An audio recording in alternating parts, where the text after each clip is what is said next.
1,000 years ago, beasts from the Black Abyss invaded the human world.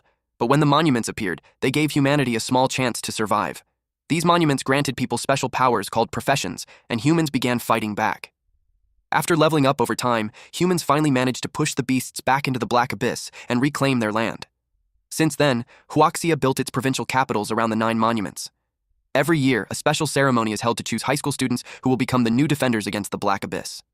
But the beasts haven't truly disappeared, they're still lurking in the dark. To stop them for good, the young must grow stronger. In year 53, on job transfer day at the Lintian City Monument Branch, a man stood on stage and announced the start of the ceremony. Soon, the monument would assign professions to each student based on their talents. No matter if they got a combat or support role, they all had a duty to serve their nation, Huaxia. The future rested on their shoulders. The students were excited. After studying for 18 years, they would finally awaken their powers. One student hoped for a combat role so he could join a guild and earn easy money. The guy next to him said being a warrior wasn't that simple. Their school only had a 50% success rate for combat roles. Then they noticed a quiet student nearby and laughed. Lin Tianhao was still asleep during the ceremony. Everyone at school knew him as a lazy slacker. If he even got a support profession, that alone would be a miracle. One of them joked that a useless class like a beast tamer would suit him perfectly. Lin Tianhao then finally woke up. He was the lowest-ranked student at Lintian City High School.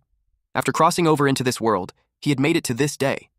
He wondered what kind of profession he'd receive. The guy who mocked him walked over and asked what profession he wanted. Tianhao answered with a grin. His goal was an S-rank talent or a hidden class. They laughed at him, telling him to stop dreaming. They said he probably wouldn't even get a life-type class. After all, in the last potential test, he only got a C. Based on that, Tianhao knew his chances were slim. His stats were low: strength 2.9, intelligence 2.8, constitution 1.6, spirit 1.7, agility 1.5, and a C potential rating. Still, he believed a nobody could rise up and become great, especially since he had already crossed over into another world. If that was possible, then so was a miracle. That's why he still hoped to get a good profession. Soon it was time for Class 2 from Lintian City No. 1 High School to take the stage. Names were called one by one. First up was Wang Dong. In his mind, he wanted the loser Tianhao to watch him shine during the job transfer. The facilitator explained that the process would take about 5 seconds. If he felt any discomfort, that was normal. Just bear with it. He placed his hand by the monument. A bright light flashed and the transfer was a success. His new class was Warrior. He was thrilled. A system then appeared and showed that his talent was C rank. The facilitator told him that even a C rank was impressive among regular people and wished him success as a warrior. He was told to go to the Lintian City Guild Center, where pros would teach him how to use his new skills. Some girls who liked him squealed as he passed by. They told him not to forget them. Others were jealous. Being a warrior meant stable work for life. While showing off, he bumped into Tianhao. He said he didn't even notice someone was there. Turns out it was just their class's dead weight. Wang Dong had always bullied him, and now that he had a powerful job, Tianhao felt things would only get worse. Other students circled around. They called Dong out for not saying sorry after bumping into him. One even said he found Tianhao annoying. They joked that with his long face, he probably thought he looked cool. But Dong just waved it off. He said he was in a good mood and wouldn't let trash ruin it. He invited the guys for drinks at the tavern that night. Tianhao wondered how a bully like Dong could become a warrior. It only made him more curious about what job he would get. The bullies also talked about him. They were sure his job would be nothing compared to Dong's. Then the facilitator called out the next name. It was Tianhao. He walked toward the monument. As he stood there, he silently prayed. He didn't care what class he got, as long as it could help him survive. He held his breath.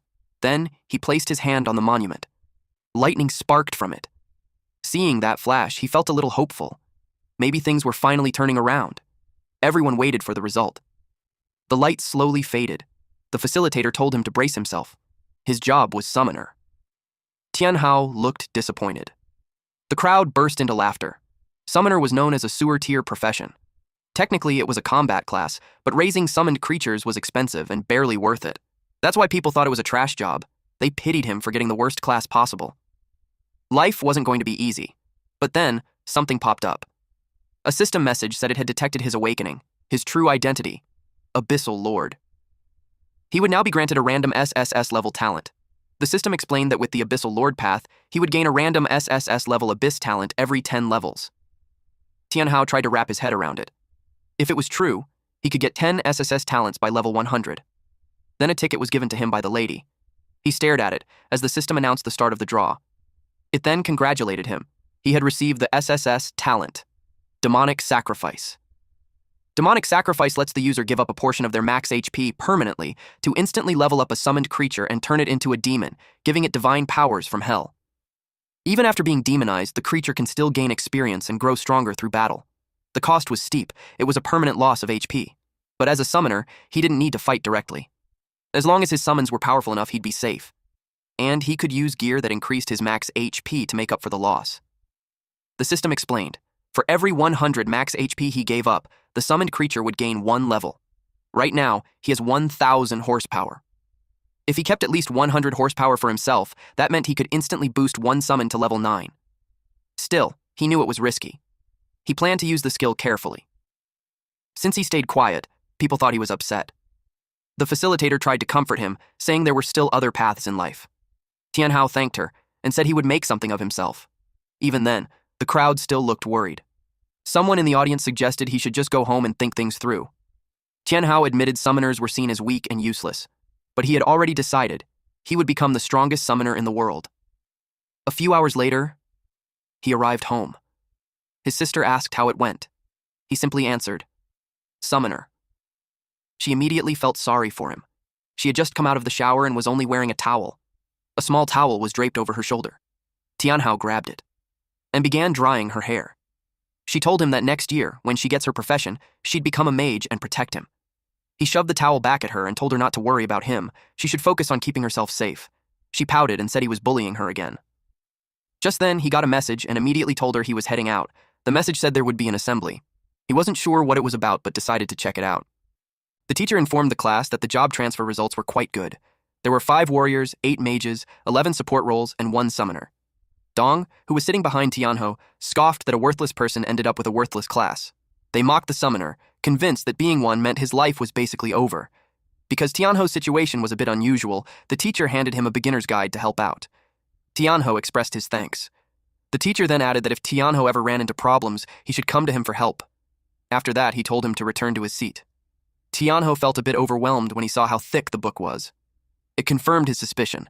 Being a summoner put him at the bottom of the hierarchy. Next, the teacher addressed the class, explaining that they had been gathered because the school wanted to collect detailed data on everyone who successfully changed jobs. All the job change students would be present, so he warned them not to embarrass him. The group headed outside for the aptitude test. The instructor then announced that they'd begin. A mage went first. He struck the testing device and received a respectable score of 73, indicating decent talent. Then it was Dong's turn. He hit the machine with his sword and scored 89, clearly one of the top students. Tianhao was called up next. He had read about a basic summoning spell in the book, but he hadn't actually tried it yet. Still, he chose to trust the process and hoped it would work. He opened the book and began to read the spell. A breeze began swirling around him. Everyone was disturbed by the sudden gust of strong wind. Dust filled the area, making it hard to tell whether he had successfully summoned anything. When the dust finally settled, a slime appeared on the ground. Tianhao was stunned. The entire class burst into laughter. The slime looked too cute to be taken seriously. It was hard to imagine it fighting. Someone even joked that it was only good for cleaning floors. The slime clung to his leg, and he could hardly believe this was his summoned creature. The status window revealed its stats. Level 1, 500 HP, 9 attack power, with 2 skills, Corrosive Slime and Slime Spit. Tianhao frowned. With only 9 attack power, it felt like it wouldn't even leave a scratch. The teacher asked everyone to settle down so they could see the test result. They all turned to the board and saw a score of 9. Nothing more. The room went silent in disbelief. While the students laughed, the teacher tried to offer some words of encouragement. Tianhao asked if he could give it another shot. The teacher allowed it. He decided to test his class's unique ability. By using Sacrifice, his summoned creature could be permanently demonized and upgraded. He chose to spend 200 points just to try it out. The other students looked on with confusion. To them, it didn't matter how many times he tried, they believed nothing would change. His total HP dropped from 1,000 to 800. Then a red lightning struck the slime. Its body began to twist and shift. Everyone stared in anticipation. The transformation continued, growing more intense. And when it was over, Tianhao stood before his new companion, a demonized slime.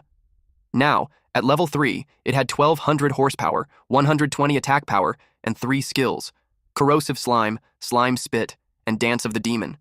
The once blue slime had turned crimson and grown 2 sharp horns. He launched the attack. The slime leapt into the air. Then, in a flash, it dashed forward and struck the target cleanly. All eyes turned to the scoreboard. For a moment, it flickered as if it had short-circuited. Everyone was stunned by the result. It displayed a score of 120. They couldn't believe how strong he was. It seemed impossible for him to get such a high score, especially when Dong had only scored 89. Dong was in disbelief. He questioned how it could have happened. Even the legendary war god of Huaxia, Fang Changyun, had only managed a score of 101 back in the day. The idea that Tianho hit 120 was hard to accept. He accused Tianho of tampering with the machine, pointing out that he took the test twice. His lackeys backed him up. They told the teacher that jumping from 9 to 120 was highly suspicious. Tianho admitted to himself that he did interfere, but only by using his class ability on his own summon. The teacher acknowledged that their doubts were reasonable. Tianho insisted that he didn't cheat. The teacher walked over to inspect the machine. There was a strange colored line across the screen. After examining it carefully, the teacher concluded that the machine had simply malfunctioned. Tianho hadn't cheated. Dong felt relieved to know it was just a machine malfunction. In his mind, there was no way that loser could ever surpass him. He then asked what would happen to Tianho's score. One of his lackeys quickly chimed in, saying it was clearly 9 points since the machine had worked fine the first time and everyone saw it.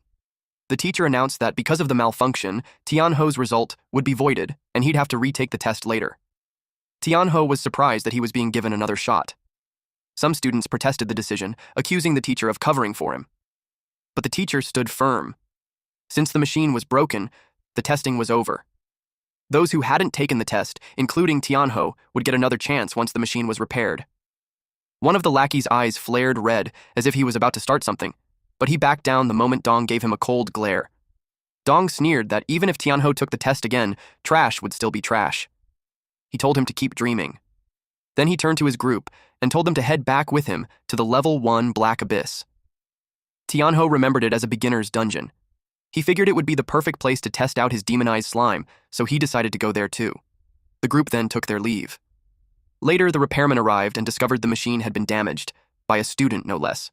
When they saw the extent of the damage, they wondered if the school had actually birthed a genius. Nearby, an old man noticed Tianho. He walked over and commented that Tianho's physique was well suited for a summoner. The line struck a chord with Tianho. It felt familiar, though he couldn't remember where he had heard it before. He asked the old man if he was really talking to him. In response, the old man revealed a top-tier summoner's staff, offering it for 300 gold. Tianho was skeptical. To him, it looked like nothing more than a fancy stick, and the price seemed like a scam. But the old man insisted he was only offering it to him because he believed they were fated to meet. For anyone else, he said, the price would have been at least 1,000. As Tianho held the staff, he could feel its power radiating through him. With no proper summoner's guild around, good gear was rare. So despite his doubts, he decided to take it. The old man asked for 300 gold. Unfortunately, Tianho only had 92. He asked if the old man could give him a discount and sell the staff for 92 gold instead. The old man accepted it as a deposit. He explained that with the payment, the staff would be reserved and wouldn't be sold to anyone else. However, if Tianho truly wanted to claim it, he would need to travel to the deepest part of the level 1 Black Abyss maze and retrieve a specific treasure. Only then would the staff be his. Tianho considered backing out, but it felt too late. Deep down, it felt like he had just accepted a quest from an NPC. The old man handed him a paper and said that once he reached the deepest area, everything would become clear. Then he insisted that Tianho place his fingerprint on it. Tianho asked why he was being dragged into this man's personal errand. Eventually, he stamped it. The old man grinned and reminded him of their agreement. Tianho walked away, feeling a little defeated. After he left, someone approached the old man and respectfully called him Elder Fang. The teacher then reported that the testing had been suspended due to the machine breaking down. He suggested the elder return for now. Elder Fang asked if he knew the student. The teacher replied that Tianho was in his class. He felt sorry for the boy, having drawn the short end of the stick as a summoner. He knew the road ahead would be a tough one. The elder nodded in agreement. At the entrance to the level 1 Black Abyss, the air was cold. Towering before him was a massive structure housing a portal. This place, also known as the Cold Valley Abyss, required a team of 3 to 5 people to enter. It was restricted to levels 1 through 10. Anyone outside that range would be immediately purged by the Overseer. Since it had a party requirement, Tianho knew he couldn't tackle it alone. He pulled up the leaderboard. At the end of the monthly rankings, those who reached the top received generous rewards. Currently, the #1 spot on the leaderboard belongs to Fang Changyun. The reward for first place is a beginner chestplate that grants 30% armor, 20% magic resistance, and boosts max HP by 120 points. Tianho recognized it as excellent early game equipment. He quickly realized it was worth fighting for the top rank. Someone nearby noticed him and sneered, asking what a bottom feeder like him was doing there. Noticing that he intended to enter the abyss, the guy mocked him, saying he probably wouldn't survive more than 10 seconds inside. Tianho was growing tired of hearing the same insults. It was Dong and his usual crew. Dong told him to go back home and stick to farming. Tianho told them to mind their own business. They challenged him, pointing out that the dungeon required a minimum of 3 people. Could he even get in? Dong raised his voice, boasting that they had a C-rank warrior and 2 E-rank mages, and asked the crowd if anyone wanted to join their party. Immediately, people swarmed around them. Everyone was eager to join their team. A priest promoted himself, hoping to be picked. Dong selected 2 party members. His lackeys hyped him up, bragging about his strength and their goal of dominating the leaderboard. Hearing that, the new recruits grew nervous, worried they might slow the group down. Suddenly, the portal pulsed and spat out a skull and bones. That terrified the newcomers. Dong's lackeys grinned and warned them to stay close, or else they might end up the same way. The leader then spoke up, saying they should get moving. Tianho quietly watched them disappear inside. He knew Dong and his crew were bad news. The newcomers likely wouldn't make it out alive. While death wasn't permanent, thanks to resurrection, it came with a heavy cost. That's why clearing the dungeon without dying was always the best strategy. Tianho activated his status window and displayed it above his head. It revealed he was a level 1, S-rank summoner. That drew the attention of someone nearby, who nudged his teammates and suggested they invite Tianho to join. But one of the others immediately shot down the idea. Despite the S-rank, he argued that a summoner was still useless. The woman in the group sighed in disappointment. They thought they had found someone promising, only to realize it was just more dead weight. They decided to wait and look for better options. Our MC then spotted someone in the crowd. It was Li Shui, a level 1 bard with E-rank talent. Unfortunately, being E-rank meant her buffs wouldn't be very effective, at least not until she reached D-rank or higher. From the look on her face, Tianho could tell she had been waiting there for days. He walked up to her and asked if she wanted to team up. She blushed at the offer. Tianho extended his hand and told her he planned to compete for a spot on the leaderboard, but no one was willing to party with him. Deep down, Li Shui knew that was a long shot, but he was handsome, and she didn't want to let the chance slip by. So she agreed to join him. Just a few seconds later, they exchanged introductions. Tianho reassured her that once they entered the dungeon, he'd handle the monsters. All she had to do was focus on staying safe. Her eyes sparkled like hearts. The thought that he might be worried about her made her feel giddy. She promised she wouldn't be a burden. Now, they only needed one more member. Suddenly, a loud voice echoed across the area, calling out, "Goddess Qing!" Heads turned instantly. When Su Qing appeared, she drew everyone's attention, especially the men. She was a level 1 druidess with A-rank talent. Many rushed to offer her a spot in their parties, but internally she found them all irritating. A commotion broke out as they fought over her. Tianho recognized the campus belle immediately. To his surprise, Qing seemed to recognize him too. She stopped right in front of him, staring so intently it made him uneasy. In her mind, she was considering teaming up with him. Then, with a playful tone, she acted cute and demanded to be added to his party. The men who admired her were furious and filled with envy. Suddenly, Tianho found himself in a very awkward situation. Qing grabbed his hand and stepped into his personal space without hesitation. The others began complaining, wondering why he was chosen, of all people. Poor Tianho, he hadn't done anything, yet he was catching all the heat. Irritated, Qing yelled at them, announcing that she had already joined a party and told them to get lost. Her blunt attitude caught everyone off guard. She rushed off toward the portal. Tianho called after her, asking why she wanted to join his team. She answered honestly, she was aiming for the leaderboard and needed 2 carry-ons. If she could take some trash all the way to first place, no one would ever look down on her again. Her choice of words was kind of hurtful. She told them to stop standing around and start moving. Tianho sighed, slightly troubled by the fact that they now had a little princess on their team. Shui quietly asked if it would just be the 3 of them. He confirmed it. There wasn't anyone else suitable to join. He told her that if things ever got too dangerous, she should feel free to leave the party and retreat. They stepped through the portal and into the snow-covered dungeon. The cold hit them instantly. Even with the cold resistance gear Tianho had bought, it didn't seem to help much. Jue offered to cast a low-level resistance aura. She gently plucked her small harp, and a warm golden light wrapped around them. Qing glanced her way and remarked that maybe Jue wasn't completely useless after all. Tianho reminded them that they needed to move quickly. They were here to compete for the leaderboard. Suddenly, a pair of glowing red eyes appeared from the shadows. Tianho stared it down. It was a corrupted wandering wolf. Level 1. Its stats showed 400 HP, 21 attack, 200 agility, 1 defense.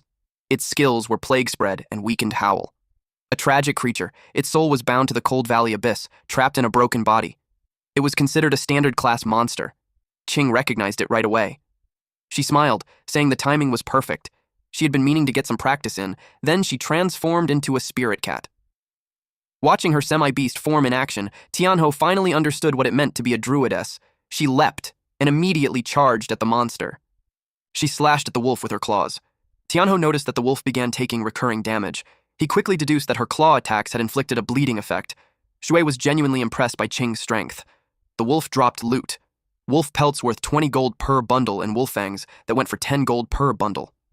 Qing handed the items to Shui as thanks for casting the cold resistance aura earlier. She explained that she didn't like feeling indebted to anyone. Shui smiled, touched by the gesture, and told her she didn't need to be so formal. After that, Qing suggested they keep moving forward. Tianho gave one last look at the fallen wolf before following. Before long, their path was blocked by 3 more wolves. Without hesitation, Qing shifted into her beast form and charged. She tore through the wolves, cutting them down swiftly. However, handling 3 at once proved to be a bit much. Still, she didn't let it slow her down. She had her eyes set on the leaderboard. Shui grew concerned when she noticed Qing was injured. She offered to cast a low-tier healing spell, but Qing refused. The spell wouldn't restore much health anyway, and she advised Yue to conserve her mana instead. Qing pulled out a potion and took a drink.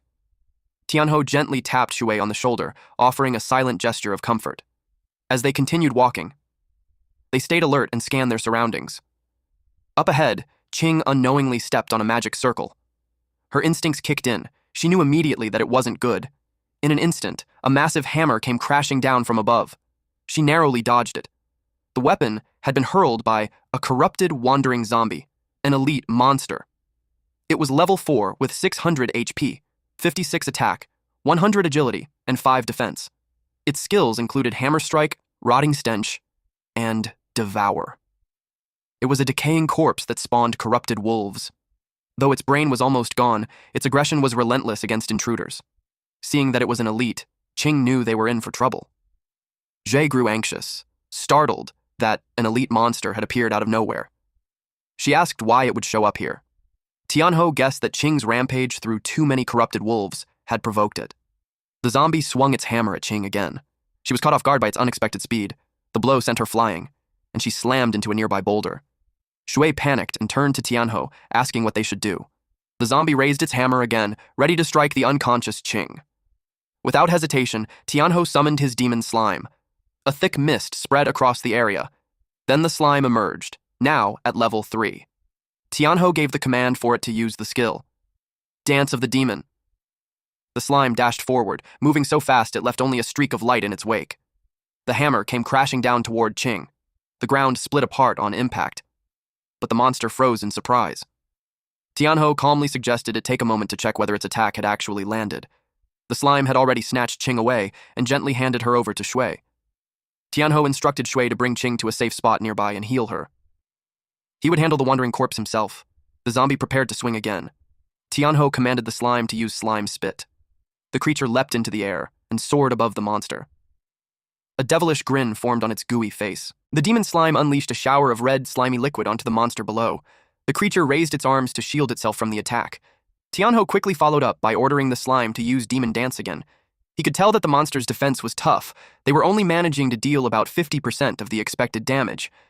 He needed a new approach. The monster flinched. It was beginning to realize that the slime's attacks could melt through its flesh. The slime charged in again. Tianho quickly formed a plan. He commanded the slime to combine Demon Dance with strong corrosive slime, targeting the monster's ankle. The slime lunged forward with precision. It struck the monster's ankle. It worked. The monster instantly collapsed. Shui continued tending to Qing with healing magic. Eventually, Qing's eyes fluttered open. She caught a glimpse of Tianho in action and saw just how powerful he really was. Meanwhile, Tianho had analyzed the fight and realized the monster's lower body had weaker defenses. He ordered the slime to keep targeting that area. Slime began raining down again. It piled up until it reached the monster's waist. Even its hammer began to melt from the corrosive slime. And with that, Tianho brought down the corrupted, wandering zombie. He gained 120 EXP, a corpse hammer, 10 wolf hides, and 10 wolf fangs. He leveled up to level 2. He was stunned by how much experience he had just received. The two girls were equally shocked by his strength. Zhui asked if summoners were really that powerful. Qing replied that it wasn't about the class, it was Tianho himself. His strength was terrifying. Taking down an elite monster solo wasn't something just anyone could do. Tianho approached her and gently asked if she was okay. She blushed at his concern. She answered that her injuries were only minor. Xu then mentioned that her healing chant was slow and they needed to stop and rest. But Qing refused, reminding them that they were racing for the top of the leaderboard. She insisted that she could still fight and urged them to keep going. But her legs wobbled, she could barely stand. Tianho caught her and supported her weight, asking how she expected to compete for the leaderboard if she died trying. She blushed, then admitted he had a point. Reluctantly, she agreed to rest first. Tianho told her that the map showed a nearby cave. They'd spend the night there.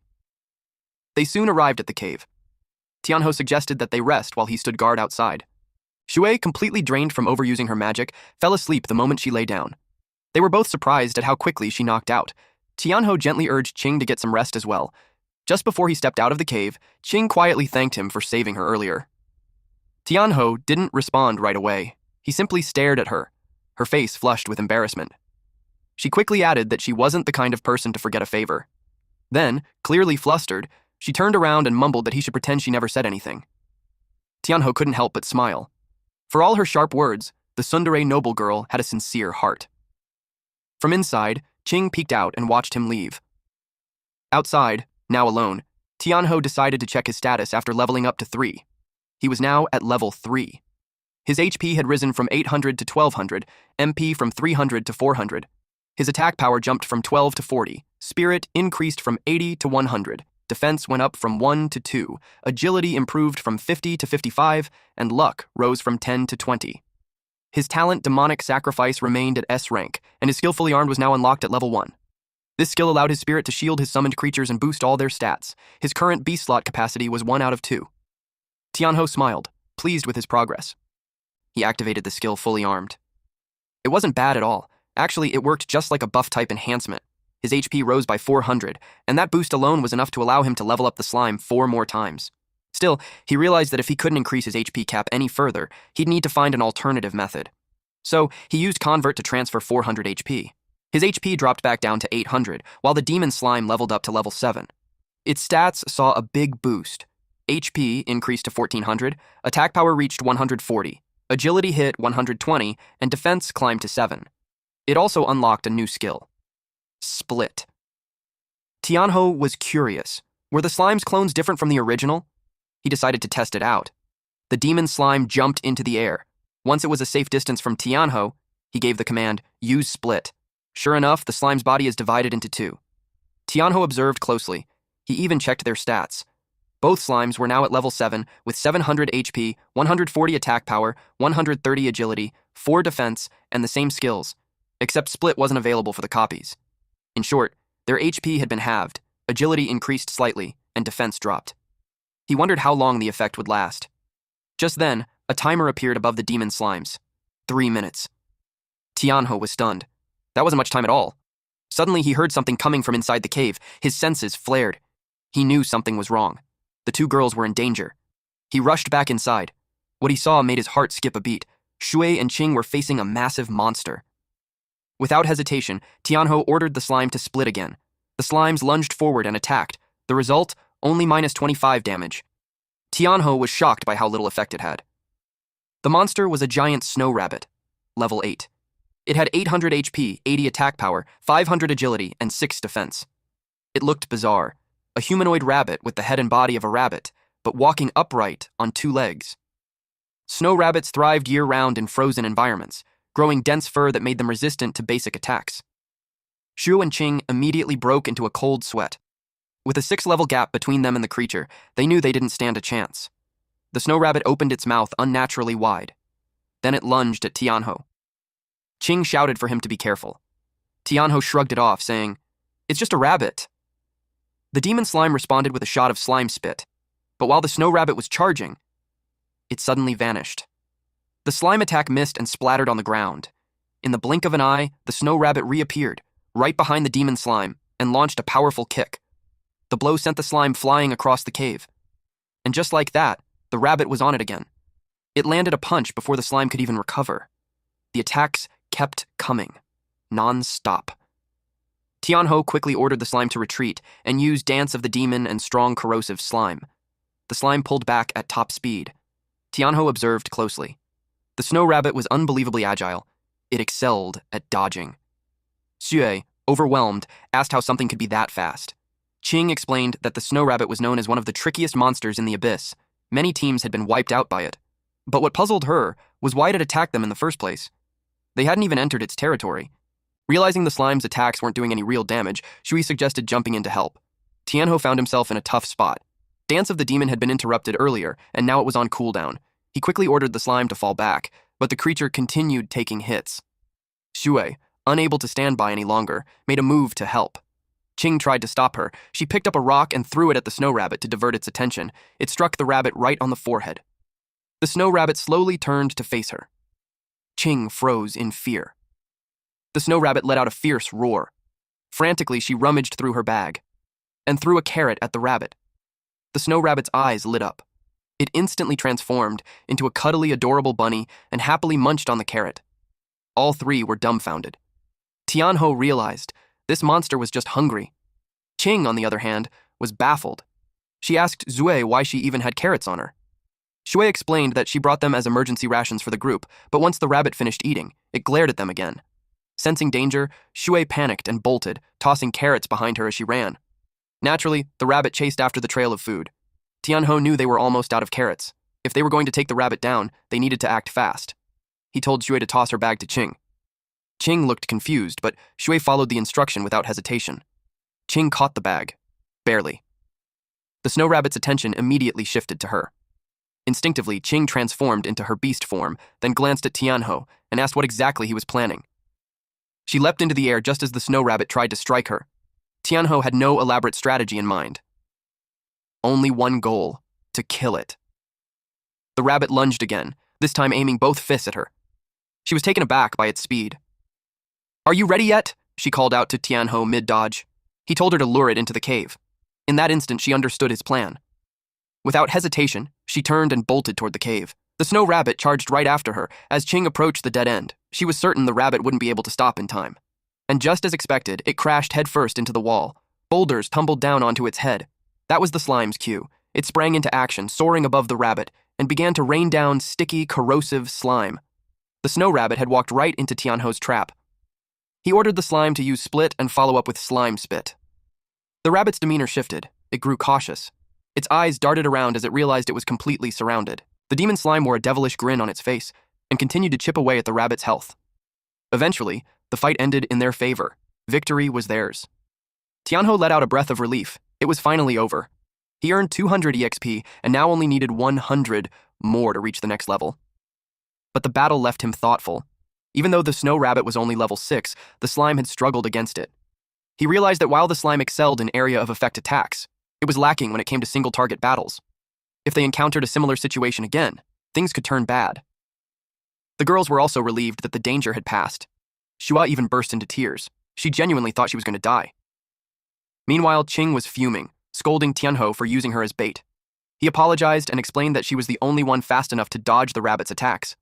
She blushed, taking it as a compliment.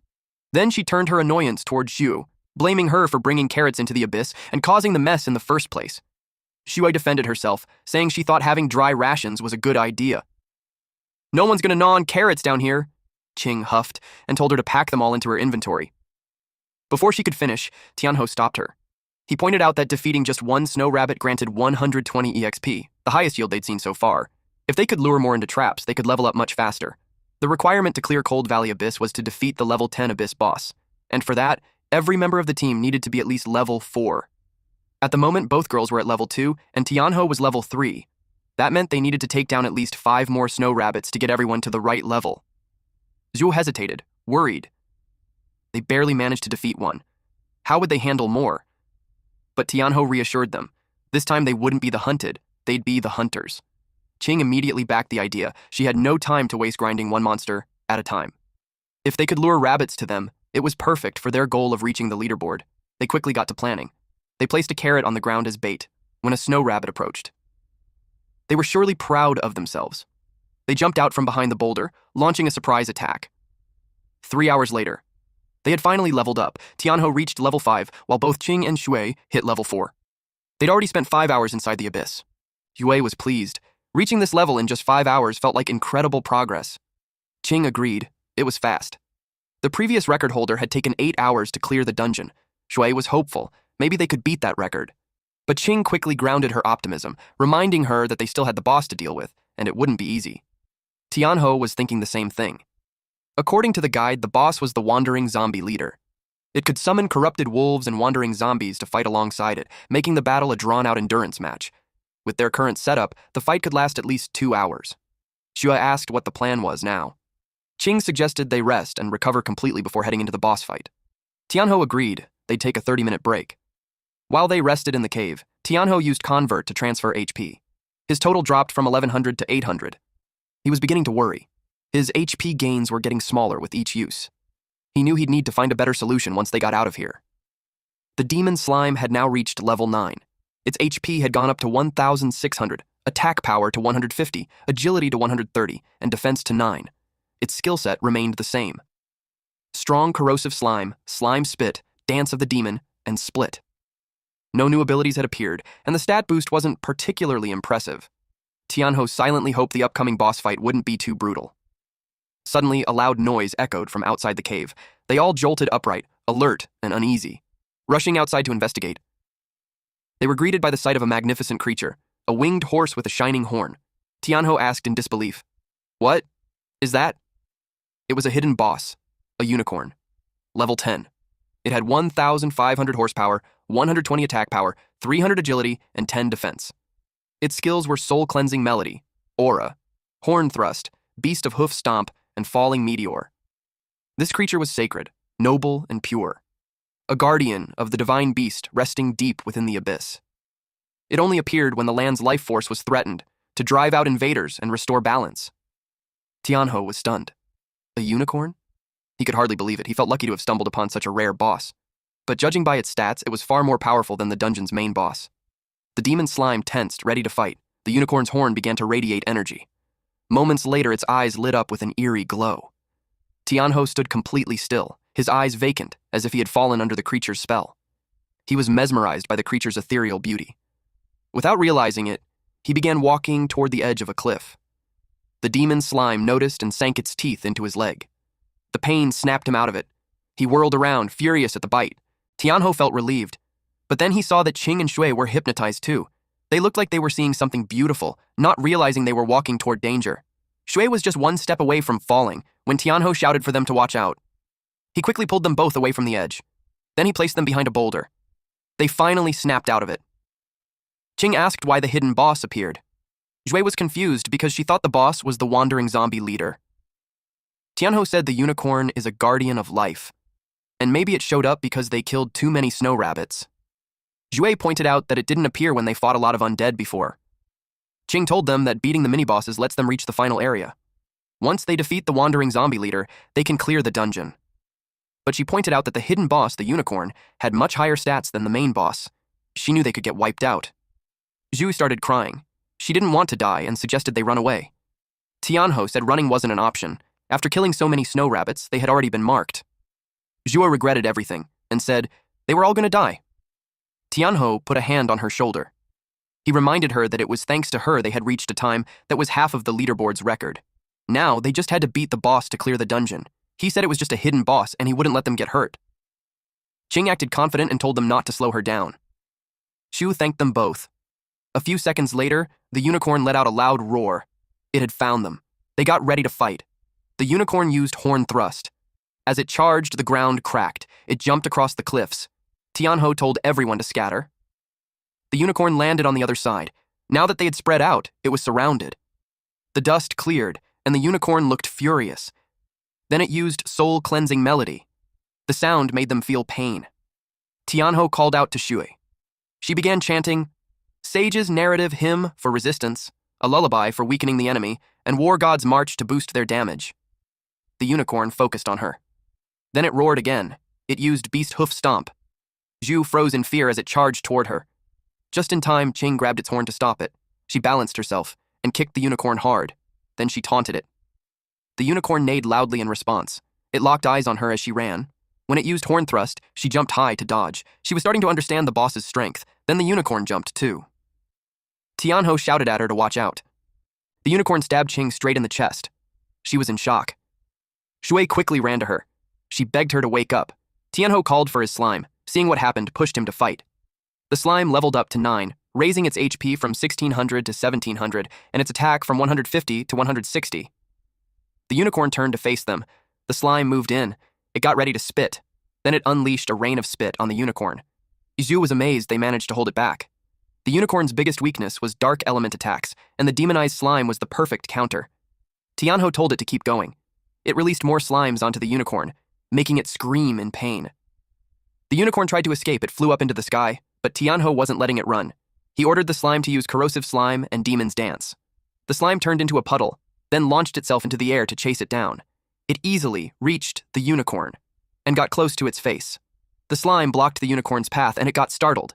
Tianho praised the slime for doing great. The unicorn fell to the ground. It was furious. It let out sonic waves from its horn. Tianho shouted for everyone to cover their ears. While making noise, the unicorn attacked the slime. Tianho told the slime to use split to dodge. It nearly got hit, but just in time. The slime split, and the horn stabbed through the gap. Now there were 2 slimes. The unicorn used its stomp skill. The split had a time limit, so Tianho knew he had to finish it fast. He told the slime to use corrosive slime again. One slime jumped high, while the other got stomped on. The unicorn sensed the one coming from behind. But before it could react, the slime had already splashed it with a lot of slime. It tried to get away, but the slime clung to it, making it scream in pain. Because of its severe injuries, the unicorn went into a frenzy. Tianho panicked when he saw it going berserk. He quickly told the slime to back off. The spot where the slime had latched on was badly damaged. The slime returned to Tianho's side. The unicorn stared at them with rage. Tianho held his ground, waiting for its next move. But he was puzzled. It suddenly stopped attacking. Then he noticed something strange. There was a puddle of purple liquid with bits of grass near the unicorn's feet. Qing asked why he was just standing there. She rushed in and told him to finish it off. Shui also started moving, but Tianho told her to wait. Qing leapt at the unicorn, and Tianho watched as she finished it off with a scratch. The unicorn collapsed. Qing stood proudly over it, pleased with what she did. The unicorn lay in the puddle, whimpering. Qing stepped back and was shocked. She didn't expect it to be crying. Suddenly, a beam of light came down from the sky. It let out a sound wave that caused them pain. The force was so strong it even made the ground shake and rocks shift. A boulder was about to crush them. Tianho ordered the slime to swallow it. The slime tried to eat the rock. It grew larger to fit it in. Eventually, the boulder dissolved inside it. Tianho praised the slime for doing a good job, but more rocks started falling. The whole place was falling apart. He told everyone to stick close. She panicked when a boulder nearly hit her foot. Qing was handling it. She clawed her way through the rubble. She moved fast, dodging the falling debris. Tianho grabbed Shui while Qing caught up. The slime formed a barrier around them. Qing then asked what was going on. Tianho explained that the guardian had died and the magic was fading. Then he panicked. He saw a boulder falling toward the unicorn. He told the slime to split and protect it. The slime struggled but followed the command. A piece of it rushed toward the unicorn. It moved quickly and covered the boulder. After dissolving the rock, it checked on the unicorn. Then it formed a barrier to keep it safe. The unicorn coughed up blood. Soon the mountain stopped collapsing. It was time to check on the unicorn. Qing asked what was going on. Tianho explained that the unicorn's blood had healing powers and the land started to recover when it touched the ground. The unicorn shook. Qing suggested they kill it now so they could leave the abyss. But Tianho stopped her. She asked why he kept getting in her way. Shui noticed something strange about the unicorn as well. Tianho realized it was trying to say something. Suddenly, the unicorn jerked up. Shui flinched. Qing insisted they kill it immediately, but again, Tianho told her to wait. She argued they didn't have time for that. The unicorn coughed up more blood, then it collapsed. They saw something sticking out of its belly. A horn had torn through it from the inside. Qing couldn't believe what she was seeing. Another unicorn had appeared. Qing stood frozen. The once barren land turned lush as the new unicorn came out. She realized the boss could reincarnate, so she rushed in, wanting to kill it before it got stronger. But Tianho stepped in her way. Once again, he told her to wait. She raised her weapon, but Tianho didn't move. So instead, she slapped him across the cheek. His cheek bled. A drop of his blood landed on the unicorn's horn. The horn began to glow brightly. Qing was already irritated with Tianho. While they argued, the unicorn tried to stand up. Then a notification popped up saying a contract had been formed. The two women paused and looked at the unicorn. Tianho turned to see. A golden light floated toward him. It gathered at his third eye. He could now see the juvenile unicorn's stats. Level 1, 600 HP, 15 attack, 100 agility, and 2 defense. Its skills included Soul Cleansing Melody and Beast Hoof Stomp. Tianho was suddenly transported to another dimension where only he and the unicorn existed. This was the outcome he had predicted. He had noticed earlier that the unicorn was trying to protect the baby inside it, but he never expected the baby could become a contracted beast. Now, he had a second summoned creature. Qing asked what was happening. She looked around for the unicorn. Then the ground started to shake again. A huge crack split it open. Qing grabbed Jue and pulled her along, shouting for Tianho to run. But Tianho knelt beside the fallen unicorn and promised that he'd protect its baby. Tianho sat on the lush green grass where the unicorn's body had once been. The system displayed the loot: a forgeable unicorn horn, unicorn mane, venomous unicorn blood, and a Cold Valley treasure chest. He was focused on checking the drops, while the slime behind him tried to warn him the ground was collapsing. The system congratulated him for breaking the record. The rankings had been updated. He expected it. Meanwhile, Qing was panicking. She shouted for him to hurry and come back, but the ground beneath him gave way. The two of them looked on in worry. Tianho started falling. The system asked if he wanted to exit the dungeon. He tapped, yes, and instantly, he disappeared. The other two were transported out too. They emerged from the dungeon. Xue thought she was really going to die. A moment later, Tianho appeared. Qing grabbed him by the collar. He tried to calm her down. Everyone around them was checking the leaderboard, causing a stir. It hadn't been updated in a long time, so people were eager to know who made it. Some argued that no one could beat Fang Changyun's record. Then someone stepped out of the portal, and the crowd rushed over, thinking it was the record-breaking team. Someone called Tianho's party and asked if they were the one who just broke the record. A man called him an idiot for thinking that way. Since the group was likely forced to leave, they were sure it wasn't them. It all seemed logical to them. Hearing that made Qing furious, so Zhui tried to hold her back before she caused a scene. People started gathering near the portal. Dong's party stepped out. He mocked Tianho for being kicked out. He walked up and said he didn't expect a loser like him to survive. Then he noticed the campus bell and asked why she was with someone like that. His lackeys told her to ditch Tianho and join Dong, since he was in the combat class. She called them dirty trash and told them to scram. Her words made them furious. Dong called over one of his lackeys, Yunfei. Then he pointed out the massive gap between him and Tianho. Tianho just smirked. He told Dong to open his eyes. That comment pissed Dong off. Then the rankings updated. Tianho took the top rank, and Baldy was left speechless. His lackeys lost their minds because of the result. Dong finally let go of Tianho's collar. Other players were shocked too, especially since Changyun had held the top spot for 3 years. They immediately started looking up Tianho. One of the lackeys couldn't believe someone like him could rank first. Yunfei accused him of cheating. He claimed that Tianho had cheated on a school test before, so he must have messed with the leaderboard too. The crowd started to doubt Tianho, wondering if it was possible. Their trust in him began to fade. Then someone shouted that they were all being ignorant. Yunfei, annoyed by the interruption, demanded to know who said that, but he went pale when he saw who it was. A group of elites had arrived. Peng Yi, a level 7 berserker with B-rank talent. Song Xiaolin, a level 7 priest also with B-rank talent. Yu Hang, a level 7 light magician with B-rank talent. Murong Shui, a level 8 assassin with A-rank phantom veil talent. And their leader Murong Yu, a level 9 swordsman with the golden divine lion skill and A-rank talent. They got overwhelmed when they saw the Murong siblings. For most of them, it was their first time seeing them. They find them so dashing. They could tell that the temperament is worthy of the Murong family's golden divine group. Tianho got intrigued. He saw that the Murong siblings have a title that is difficult to obtain. He wondered why they were there. Unlike the ordinary people, those family classes usually enter the Black Abyss through specific teleportation gates. But there are also family classes who come to form teams and choose to enter the Black Abyss with the ordinary folk. But Tianho saw that they already have a party, so it was a puzzle on what they're doing there. Dong introduced himself to the female Murong. But she snobbed him. Yunfei called her out for doing that. Murong Shui replied that it is sad that such a person has appeared among the holy warriors. Yunfei got angry. Dong stopped him. Then he stated that it's okay if she looks down on him, but he pointed out that Tianho is a piece of trash, and he must have used tricks to get on the top ranking. He warned Tianho that he got lucky, but next time they meet, he threatened him that he will learn what true power is. Then, he left.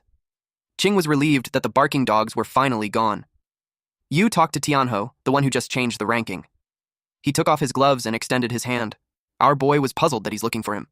Since he just stood there, Murong called him a fool and pointed out that her brother was offering him a handshake. Yu told her to calm down. Tianho said hello, but he looked like he had no idea how to act. Then, Qing grabbed his hand. Then she asked Yu if he's blind. She emphasized that he's already teamed up with her. Yu held back his anger and politely requested her to step aside since he is talking to him. But Qing dragged Tianho because she knew that Yu was trying to snatch Tianho from her. Murong Shui replied that she doesn't want to waste time either, and straightforwardly told them that they wanted him. The crowd was shocked and confused that the Murong family wanted to snatch a summoner, but given that Tianho isn't an ordinary summoner, it made sense. The Murong family also wanted to break the record, and teaming up with Tianho would be the fastest way. Qing fought back. She can't give him to them, otherwise her record will be gone. Hang told her to step aside because they wanted him. The crowd expressed their opinion. They told them that it's better to get more resources than fight the Murong family, especially when that party has 2 level A and 3 level B. Shui was also worried. He confirmed with Tianho that he doesn't want to team up with them. Qing replied that Tianho wouldn't dare. Yu told Qing that she doesn't have the power to decide for him and suggested that they ask him what he wants. Then Yu, as the Knight of the Golden Divine Lion, formally extended his invitation to Tianho. The screen appeared and he had the option to accept or decline. Qing argued that Tianho wouldn't do that, but he replied, sure. Qing's jaw dropped. Shui was surprised too. Then he firmly repeated his answer. Qing asked him again what he said, while Shui asked why. Yu commended him for being wise. Then he prompted him to accept the invitation on the screen. Tianho looked at it. Qing yelled at him not to do it.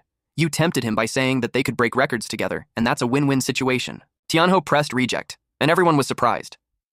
Murong Shui asked him what was the meaning of it, but Yu stopped her non-verbally. Tianho told them to relax. He clarified that he's going to join them, but they have to agree to some of his conditions. That angered Murong Shui. She told him that letting him join them as a summoner is already a great favor, and he's being ungrateful. Tianho took that as they are not willing to negotiate. Yu stopped him and asked what his demands were. He replied that it was just small conditions. He told them that after entering the Black Abyss, everyone must listen to his orders. Second, no one can steal his experience without his permission. And third, all loot from killing monsters is his. His conditions are insane, and that angered the party. The crowd even reacted that it's unreasonable, but someone argued that it's the party that's asking for help, so it isn't too unreasonable. But if they agree, it means that the Murong Guild will obey Tianho's orders, and if they don't, they won't make it to the rankings. It was a clever move. Tianho asked about their decision. The party members told their captain not to agree with it because the man was looking down on them. Qing looked proud of what he did. Qing taunts them by asking if they can't agree with it. Then she suggested that they go make it to the ranking themselves. The crowd gossiped that it was such a bold move to challenge the Murong Guild in public. When he broke the record, they knew even the mayor would have shown him respect. Yi was ready to teach Tianho a lesson. Yu reminded them not to forget the reason why they are there.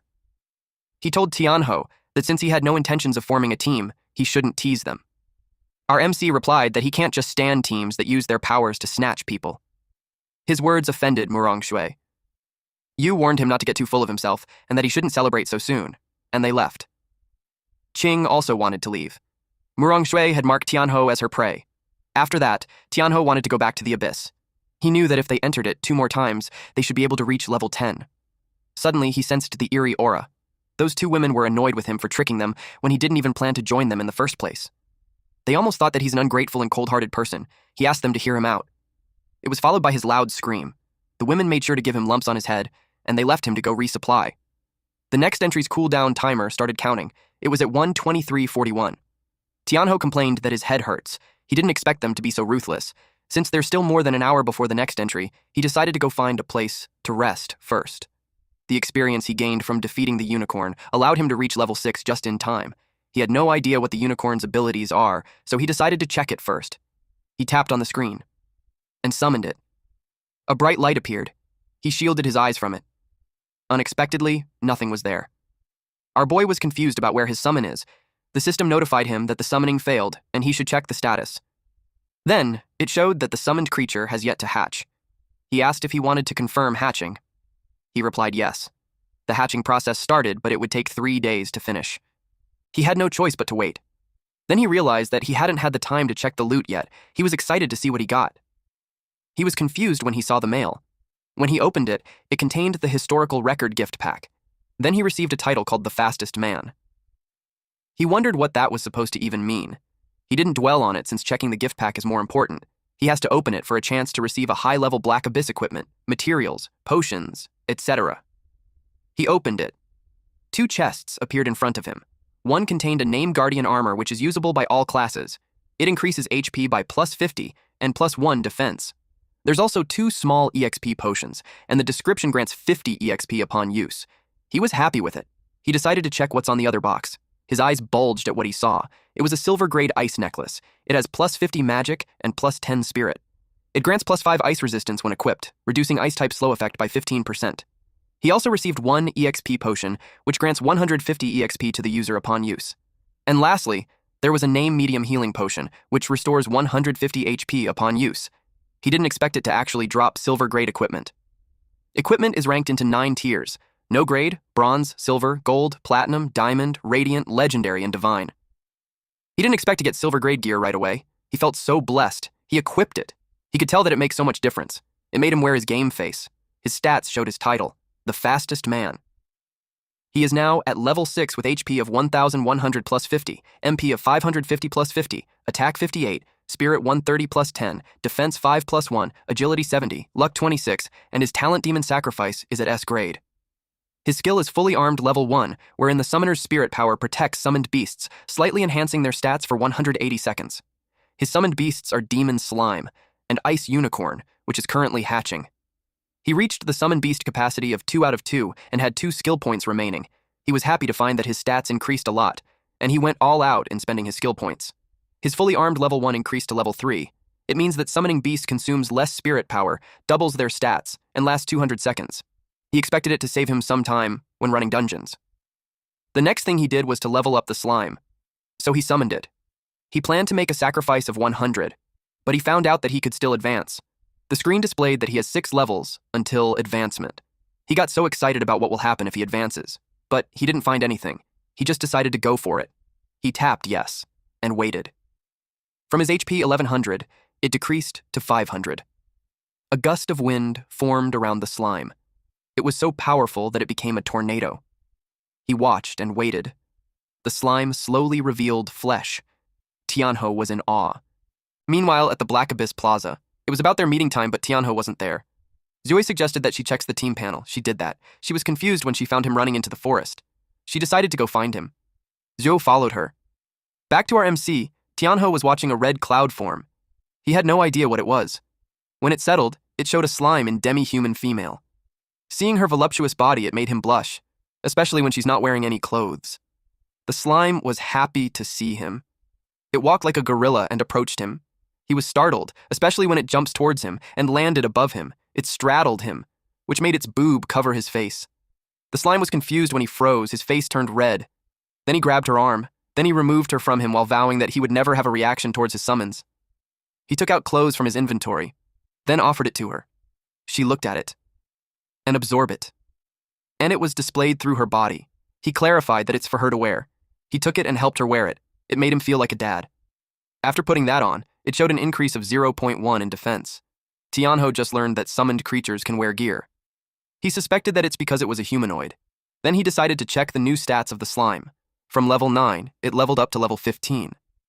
HP increased from 1600 to 2700, attack from 150 to 200-205, agility from 130 to 160, defense 9 to 20 plus 0.1, and 2 skills have been added. One is an AoE, and the other is a single target attack skill. Those skills are Corrosive Acid Rain, where it throws a part of its body to form rain clouds, releasing highly corrosive acid rain on a targeted area, causing continuous damage. And the second one is Demon's Embrace. Once wrapped by tentacles covered in strong acid, the opponent will taste the horrors of hell. It deals high continuous damage to the target. He checked and saw that the Corrosive Rain is an upgraded skill, while the other must be learned at advancement. Those 2 skills seem pretty strong, so he got excited to try it out. Meanwhile, Qing and Jue were puzzled on why Tianho is going deep into the forest. She checked her map, and they went ahead. Eventually, she found him. From her point of view, it looked like he's doing something sketchy with a woman. Shui expressed that she's exhausted. She asked if that was the place. She blushed at what she saw. While Qing was furious as she asked him what he's doing, Tianho was surprised to see them. He asked what they were doing there. Qing had her fist balled while she asked if they're disturbing his good time. Tianho turned pale. They called him a pervert. That caused him several more bumps on his head.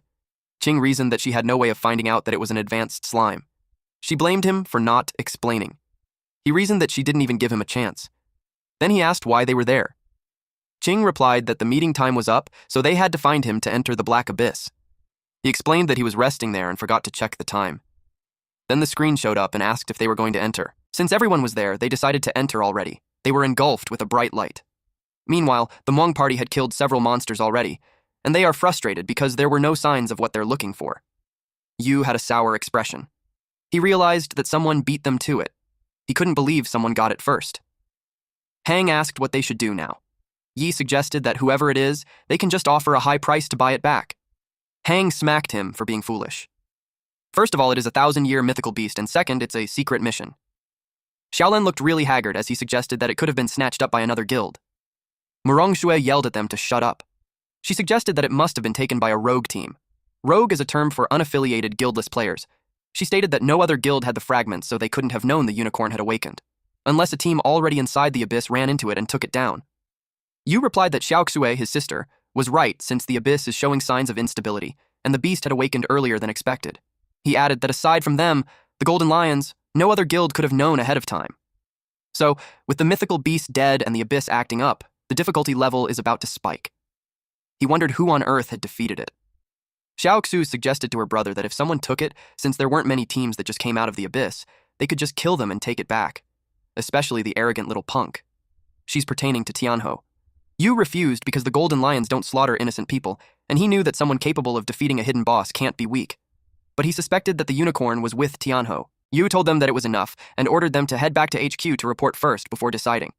He reiterated that they should follow and return to the guild. He stabbed the ground with his sword, and they were enveloped with bright light, which teleported them out from there.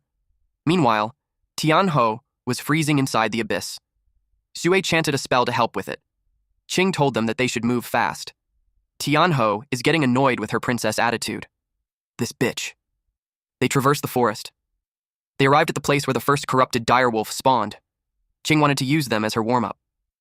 The grass made a rustling sound. Qing was fired up to fight.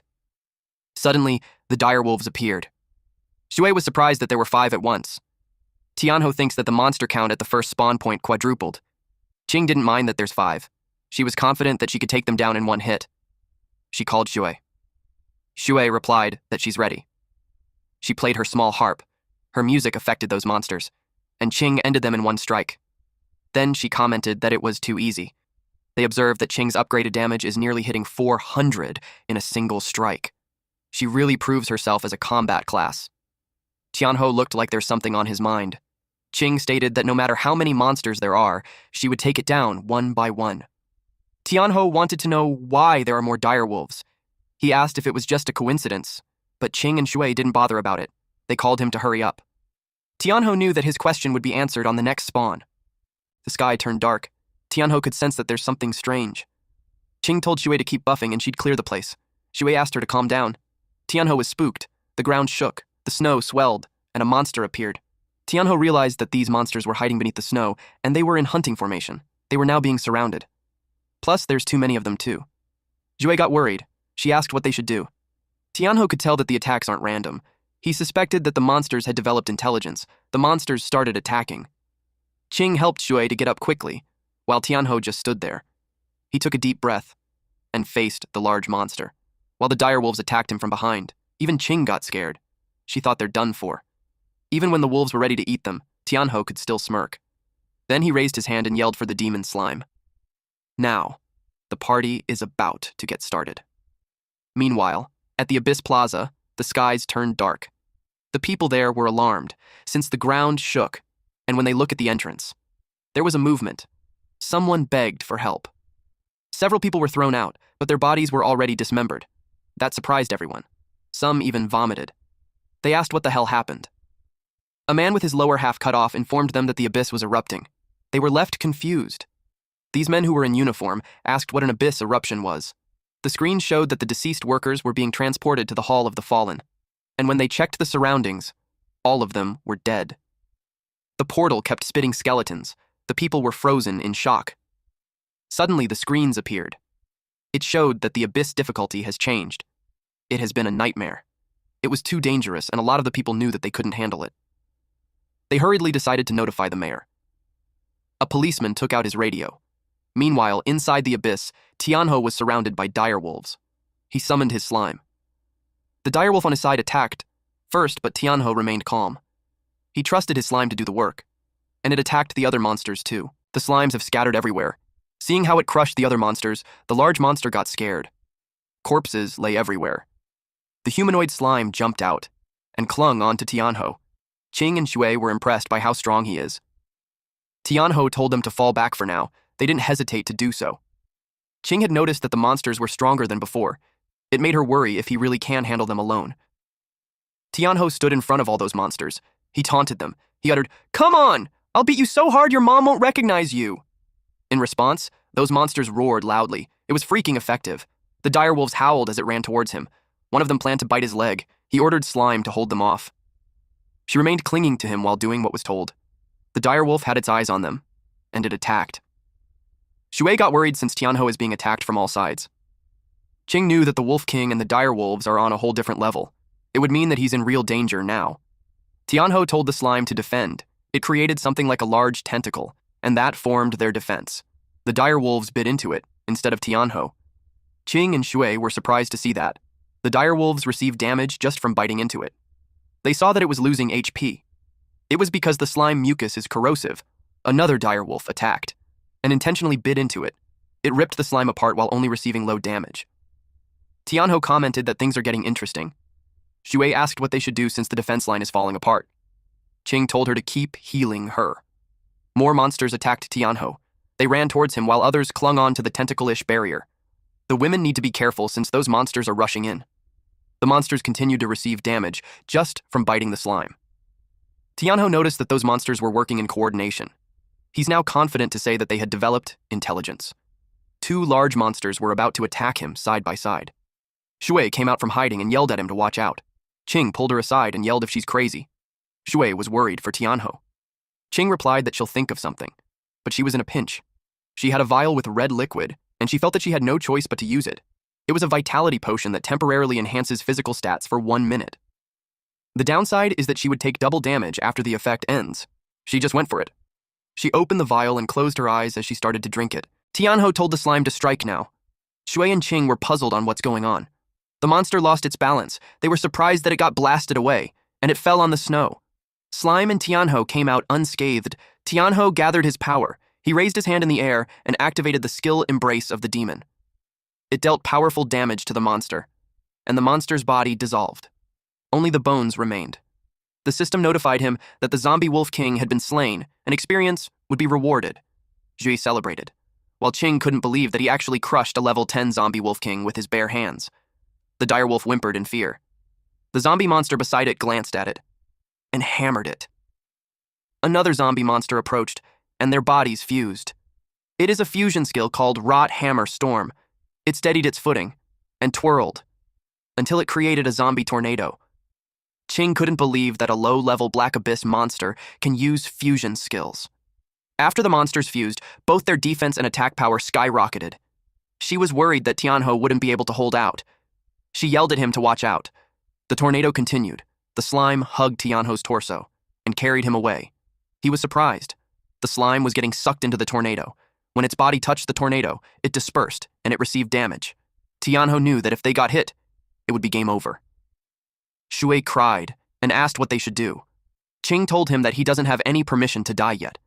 She gripped the vial and drank the liquid. The small pebbles near her were moved when her body got engulfed with fire. She was unrecognizable. She's topless too. Shui couldn't believe her eyes. Qing had transformed into a bear spirit form. She immediately set out and charges directly to the tornado. Xiu froze when she saw the bear. The shock was too much and she passed out. Her body collapsed onto the ground. Qing didn't expect the elixir to let her reach the white bear form. She saw Tianhao getting trapped inside the tornado. She knew she had to help him. She activated her skill, beast form, white bear. She let out a thunderous roar. Tianhao panicked when he saw another monster appear. He immediately ordered Slime to retreat. To his surprise, Slime didn't move. Then Slime bolted forward as fast as it could, but Tianhao was still anxious. He couldn't shake the enemy. When he saw the massive bear silhouette behind him, his heart sank. He was certain he was about to die. He clenched his teeth and braced for the impact.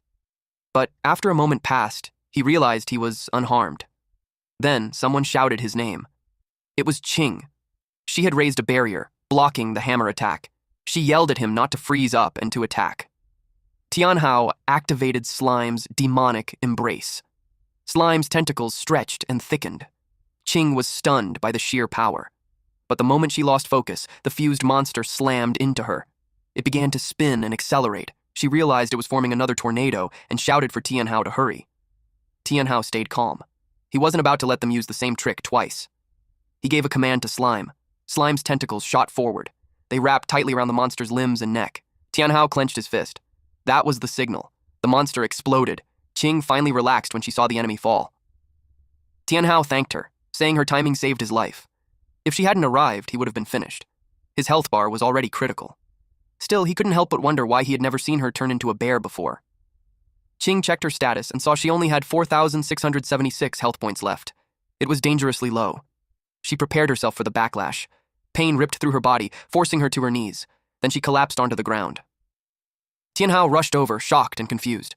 Her body partially reverted to human form. She coughed up blood, and Tianhao saw her health drop to just 10 points.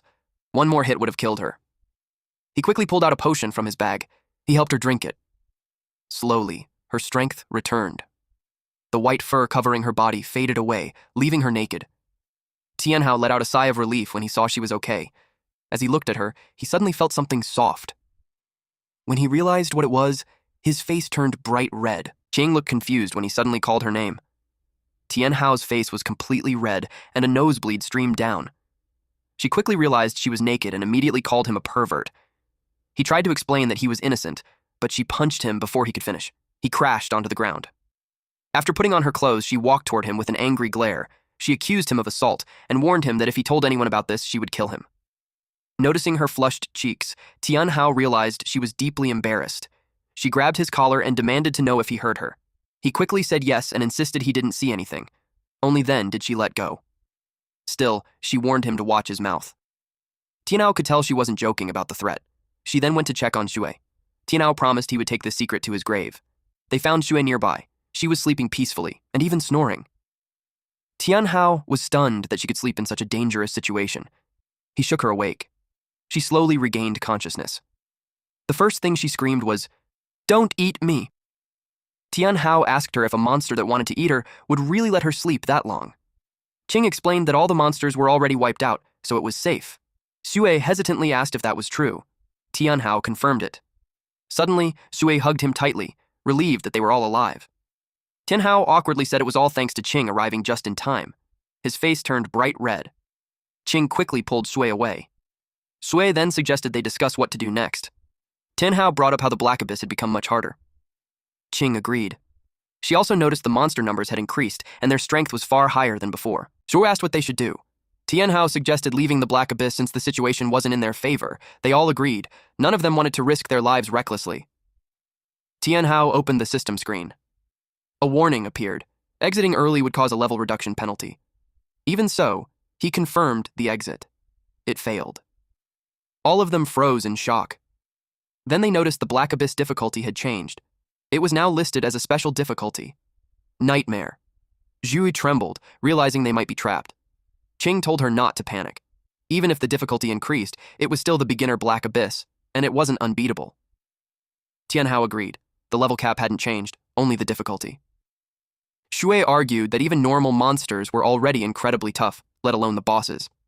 Tianhao suggested they level up to level 10 as quickly as possible first. He didn't say it out loud, but a bad feeling lingered in his chest. Qing told Shui to follow her. Shui looked confused and asked why they weren't staying together. Tianhao explained that splitting up meant they wouldn't share experience, allowing them to level faster. Since he didn't fight directly, staying with him wouldn't help much. She understood. She went with Qing and told Tianhao they would regroup once everyone reached level 10. Tianhao was left alone. An hour later, he had defeated several wolves alongside Slime. He finally reached level 10. But by then, exhaustion weighed heavily on his body. Although the three of them were capped at level 10, the Black Abyss had no limit on summoned creatures. However, Tianhao knew his summons required sacrifices to level up, which made growth far more difficult. The demonic slime was at beginner rank, level 15. It had 2,700 health points, 205 attack, 160 agility, and 20.1 defense. Its skills included corrosive slime, slime spit, demonic dance, split, acid rain, and demonic embrace. Even with that, Tianhao felt his progress was still too slow. He wondered if it was because of his class. He held the title Giant Among Men, and his class was Summoner. At level 10, he had 2,000 plus 50 health points, 750 plus 50 magic points, 80 attack, 170 plus 10 intelligence, 9 plus 1 defense, 140 agility, and 34 luck. His talent was Demon Sacrifice, ranked S tier. His skill was Full Armament, level 3, which reduced intelligence consumption when protecting summons and doubled a summon's stats for 200 seconds. He currently had 2 summoned beasts, Demonic Slime and an Ice Unicorn, that was set to hatch in 69 hours and 34 minutes. He wished the unicorn would hatch sooner. One more summon meant less pressure on him. He checked a book to see if there was a way to speed it up, and he actually found one. While he was reading, wolves suddenly surrounded him. He sensed that a boss was approaching. Snow and debris were thrown into the air as it moved closer. Tianhao grew worried. It felt like the wandering corpse commander had awakened. Then, he heard someone screaming for help. Zhui and Qing were being chased by it. Zhui slipped. Qing turned back to save her. She activated the skill Spirit Cat, Shadow Step. But they were blasted away when the monster attacked. At that moment, Zhui had completely run out of mana. Another attack was coming. Qing stepped in front of her. Suddenly, a strange sensation ran through her body. She couldn't move. The attack landed, dealing minus 2,230 damage. Tianhao immediately ordered his slime to act. The slime formed a net and caught both of them. They barely managed to fall into it safely. Tianhao rushed over and asked if they were okay. Qing groaned in pain. She couldn't feel her arm. Suddenly, a tornado formed nearby. Tianhao looked up. From within the spinning wind, a massive foot and 2 pairs of glowing eyes appeared. When the wind dispersed, a gigantic figure was revealed. This wandering corpse commander was far stronger than before, and it looked completely different. This one almost looked human. This creature was the Winter Valley Abyss boss, Wandering Corpse Commander. It was level 10, with 30,000 health points, 180 attack, 150 agility, and 20 defense. Its skills included Corruption Hammer, where basic attacks applied a corruption effect that caused the target to take 20% more damage from the boss for 10 seconds. It also had Corpse Summon, calling in 2 wandering corpses and 4 wandering wolves every 100 seconds.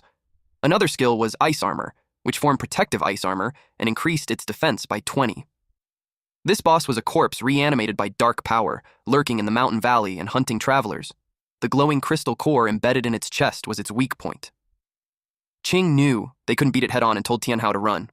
The boss stomped the ground. Their escape route vanished. The system confirmed they had entered battle. Even though it was nightmare difficulty, it was still a beginner boss. Tianhao steadied himself. As long as he could destroy the crystal in its chest, there was still a chance. The boss summoned its reinforcements and ordered them to attack. Tianhao responded instantly and commanded the slime to use demonic dance. The lesser monsters dissolved one by one. The slime surged forward toward the boss. Tianhao activated Full Armament, instantly doubling the slime's stats. Its health rose to 2,700 plus 2,700, attack to 205 plus 205, agility to 160 plus 160, and defense to 20.1 plus 20. It activated Split, Demonic Dance, and Corrosive Slime. Now there were 2 slimes. They began circling the boss.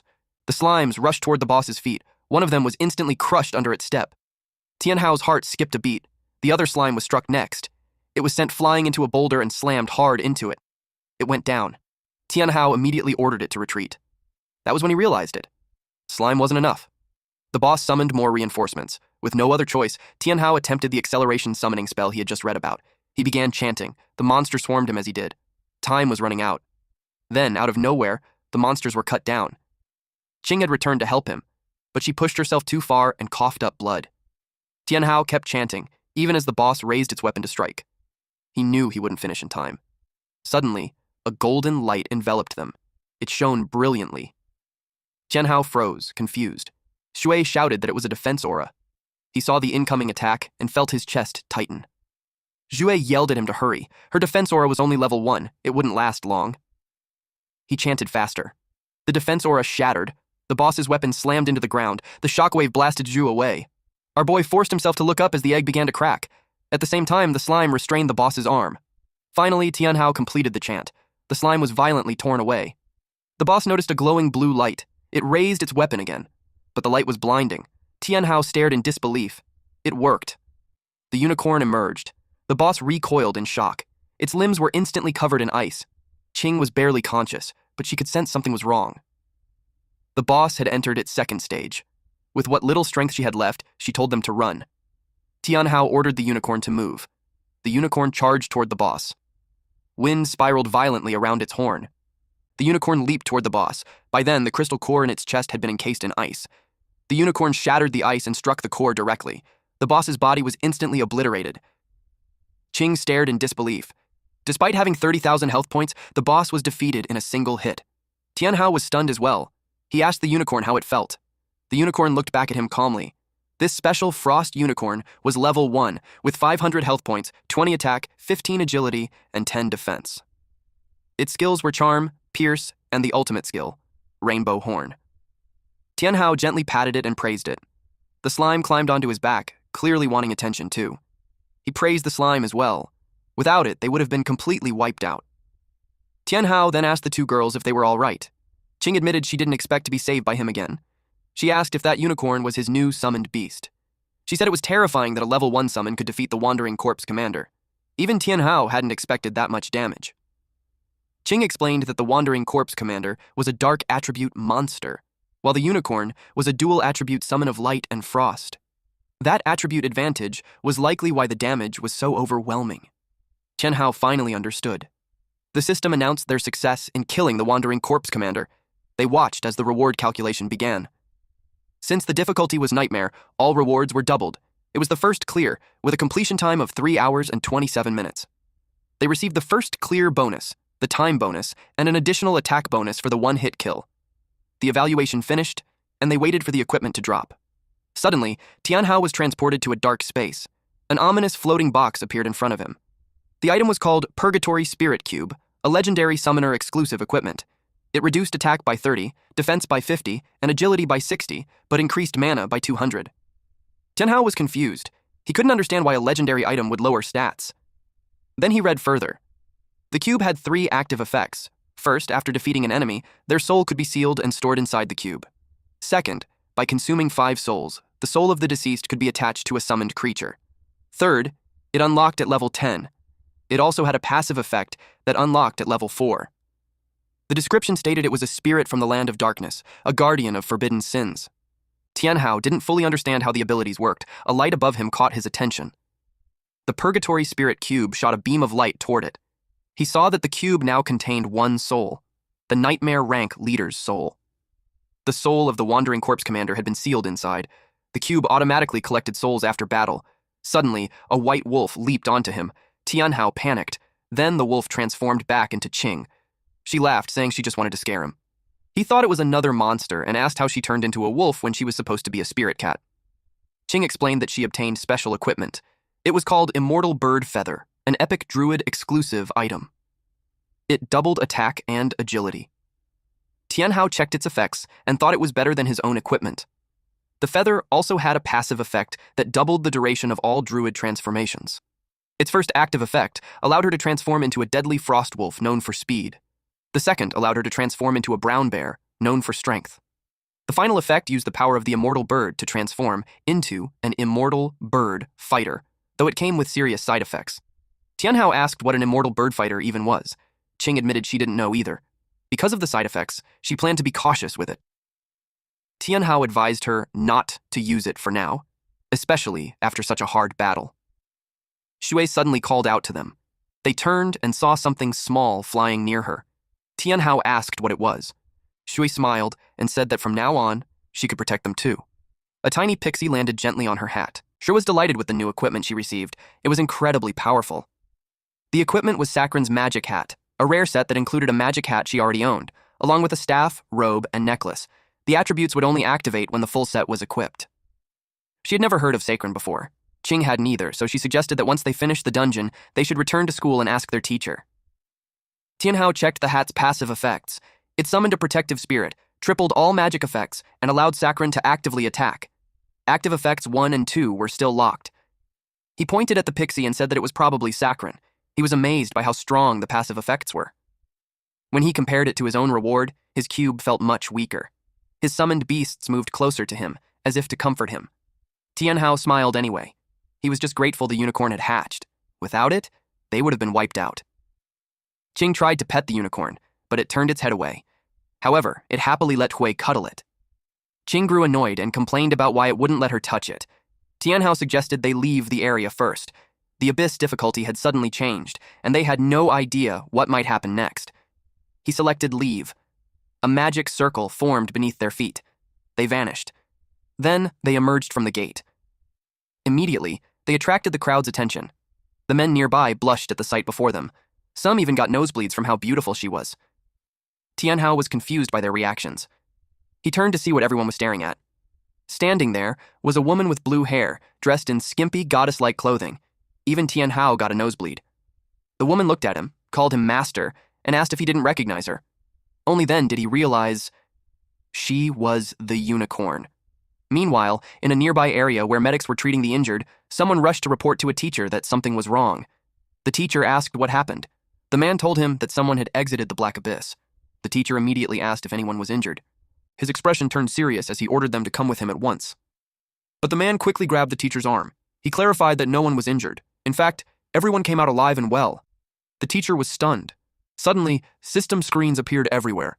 An announcement echoed out. Tianhao, Qing, and Zhui had cleared the beginner rank Black Abyss, Cold Valley Abyss on Nightmare difficulty. At the same time, the unicorn politely greeted her master, Tianhao.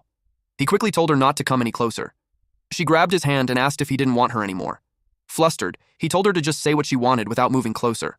Zhui quietly asked Qing if she was seeing the same thing. Qing noticed Tianhao's hand pressing against the unicorn's chest. Her expression darkened. Her anger triggered a transformation. She lunged at him, slashing and calling him a pervert. Zhui asked Tianhao if he needed healing magic. He shouted that Shui was the best, unlike that violent woman. Shui blushed and said it was normal for teammates to help each other. Qing scoffed and placed her jacket over the unicorn. The unicorn suddenly stiffened. Tianhao noticed and asked what was wrong. That was when they saw several men in formal suits approaching. It was the principal. The men all wore displeased expressions as they looked at Tianhao. Before he could say anything, Shui calmly informed him that they were there. The principal heard her. In an instant, someone grabbed them. The principal sensed something was off, but when he turned around, no one was there. Tianhao was shocked. The teacher earlier had hushed him, warning that the principal would discover them. But Qing suddenly yelled, demanding to know who they were. Tianhao quickly told her to calm down and explained that the man was his teacher. The teacher's eyes were fixed on the unicorn. Tianhao asked him what was happening. He briefly explained that the Black Abyss had rioted, causing countless deaths. Then, pointing forward, he said it looked like they had found the cause. Tianhao thought he meant him. He asked if Tianhao had made a contract with the unicorn inside the abyss. Tianhao asked how he knew. The teacher couldn't believe it. Making a contract with it, and even hatching the egg, would definitely bring trouble. The kid was finished. Tianhao asked what he should do. At that moment, they were discovered. Men in black suits suddenly surrounded them. The principal gave the order to capture them. The men in suits stepped forward. The principal noticed a man and was about to question who he was. But when the man turned around, the principal recognized him and demanded to know why he was there, ordering him to step aside. The teacher tried to explain to his senior brother that Tianhao was a student from their school. Hearing that, Tianhao realized his teacher and the principal were fellow disciples. The principal flatly refused and announced that Tianhao, Qing, and Shui were expelled. The news hit the three like a thunderbolt. He formally declared their expulsion. They asked on what grounds. He coldly replied that it was his authority as principal. Tianhao argued that it made no sense to expel them without any investigation. The teacher backed him up. He added that Tianhao possessed an S-class talent, a once-in-a-century genius, and asked if the principal truly wanted to expel such a student. But the principal ordered him to leave. He was determined to take them away. The principal was under immense pressure at that moment. Suddenly, even more people appeared surrounding them. Then a voice told everyone to wait. The sound alone startled the principal. He turned toward the source. Tianhao, Qing, and Shui followed his gaze. The speaker stepped forward. It was a girl in a black dress holding a black umbrella. A maid and a guard stood beside her. She already knew he was the one who cleared the Black Abyss on nightmare difficulty. Tianhao asked who the little girl was. Being called a little girl offended her. She introduced herself as Anjing Yao, princess of the DuPont royalty. Tianhao had no idea what the DuPont royalty even was. The principal treated her with utmost respect and said the suspect was already under control and would be taken away for interrogation, but she told him to release them. The maid stepped forward and revealed a teleportation scroll. They planned to take them back to the Black Abyss. The teacher was stunned. He had heard rumors that the century-hidden dungeon, Rift Valley Black Abyss, would appear in a few days, but he never expected the royal family to already possess a teleportation scroll. Still, he was deeply worried. The Black Abyss dungeon had a recommended level of 20 to 50, and Tianhao had only just reached level 10. If he entered now, he would be the first to die. Jing Yao suddenly called Tianhao a peasant. She then ordered him to join the DuPont royal family's Rift Valley Black Abyss exploration team. Tianhao replied that he wasn't interested. That response angered her. The principal insisted that he had to take Tianhao back since he was still their student. That only annoyed Jing Yao even more. She hated being interrupted while speaking. The maid calmly reminded the principal that he had already expelled them. He argued back that the expulsion hadn't been processed yet, so they were still officially his students. The maid stepped forward and pressured him, asking if he was defying the royal family's orders. The principal fell silent. Jue quietly asked Tianhao what they should do. Jing Yao reminded Tianhao that many eyes were now on him after he cleared the Black Abyss on nightmare difficulty. Tianhao glanced around. He saw guards surrounding them. Their presence also intimidated Shui and Qing. Qing suddenly said she would join. Tianhao was shocked. She explained that if they stayed, they would be captured anyway, so it was better to take the risk.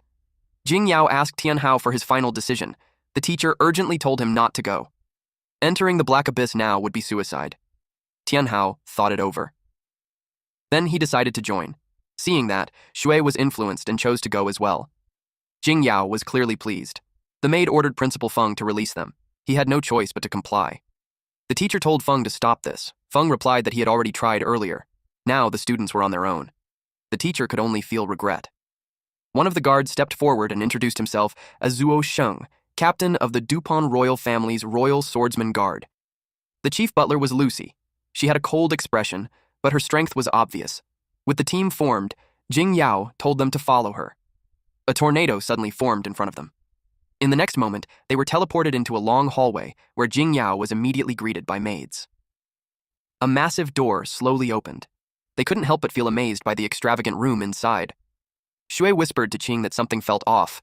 Qing asked her what she meant. Before they could react, they froze. Swords and guns were suddenly aimed at them. Jing Yao laughed and said new students were incredibly easy to scam. She then ordered Lucy to act, but everyone was caught off guard when slime suddenly wrapped around them. Lucy panicked as she saw the slime's devilish grin. Tianhao stared at Jing Yao and asked what she was planning to do. Jing Yao paused. She realized that he had already noticed. He snapped his fingers. The slime immediately released Lucy and Sheng. Tianhao had already noticed something on the way here. Even though Sheng looked relaxed, his thumb never left the sword hilt. Lucy, on the other hand, was always ready to draw her gun. As expected from a rookie team that cleared the Black Abyss on nightmare difficulty, his observation was sharp.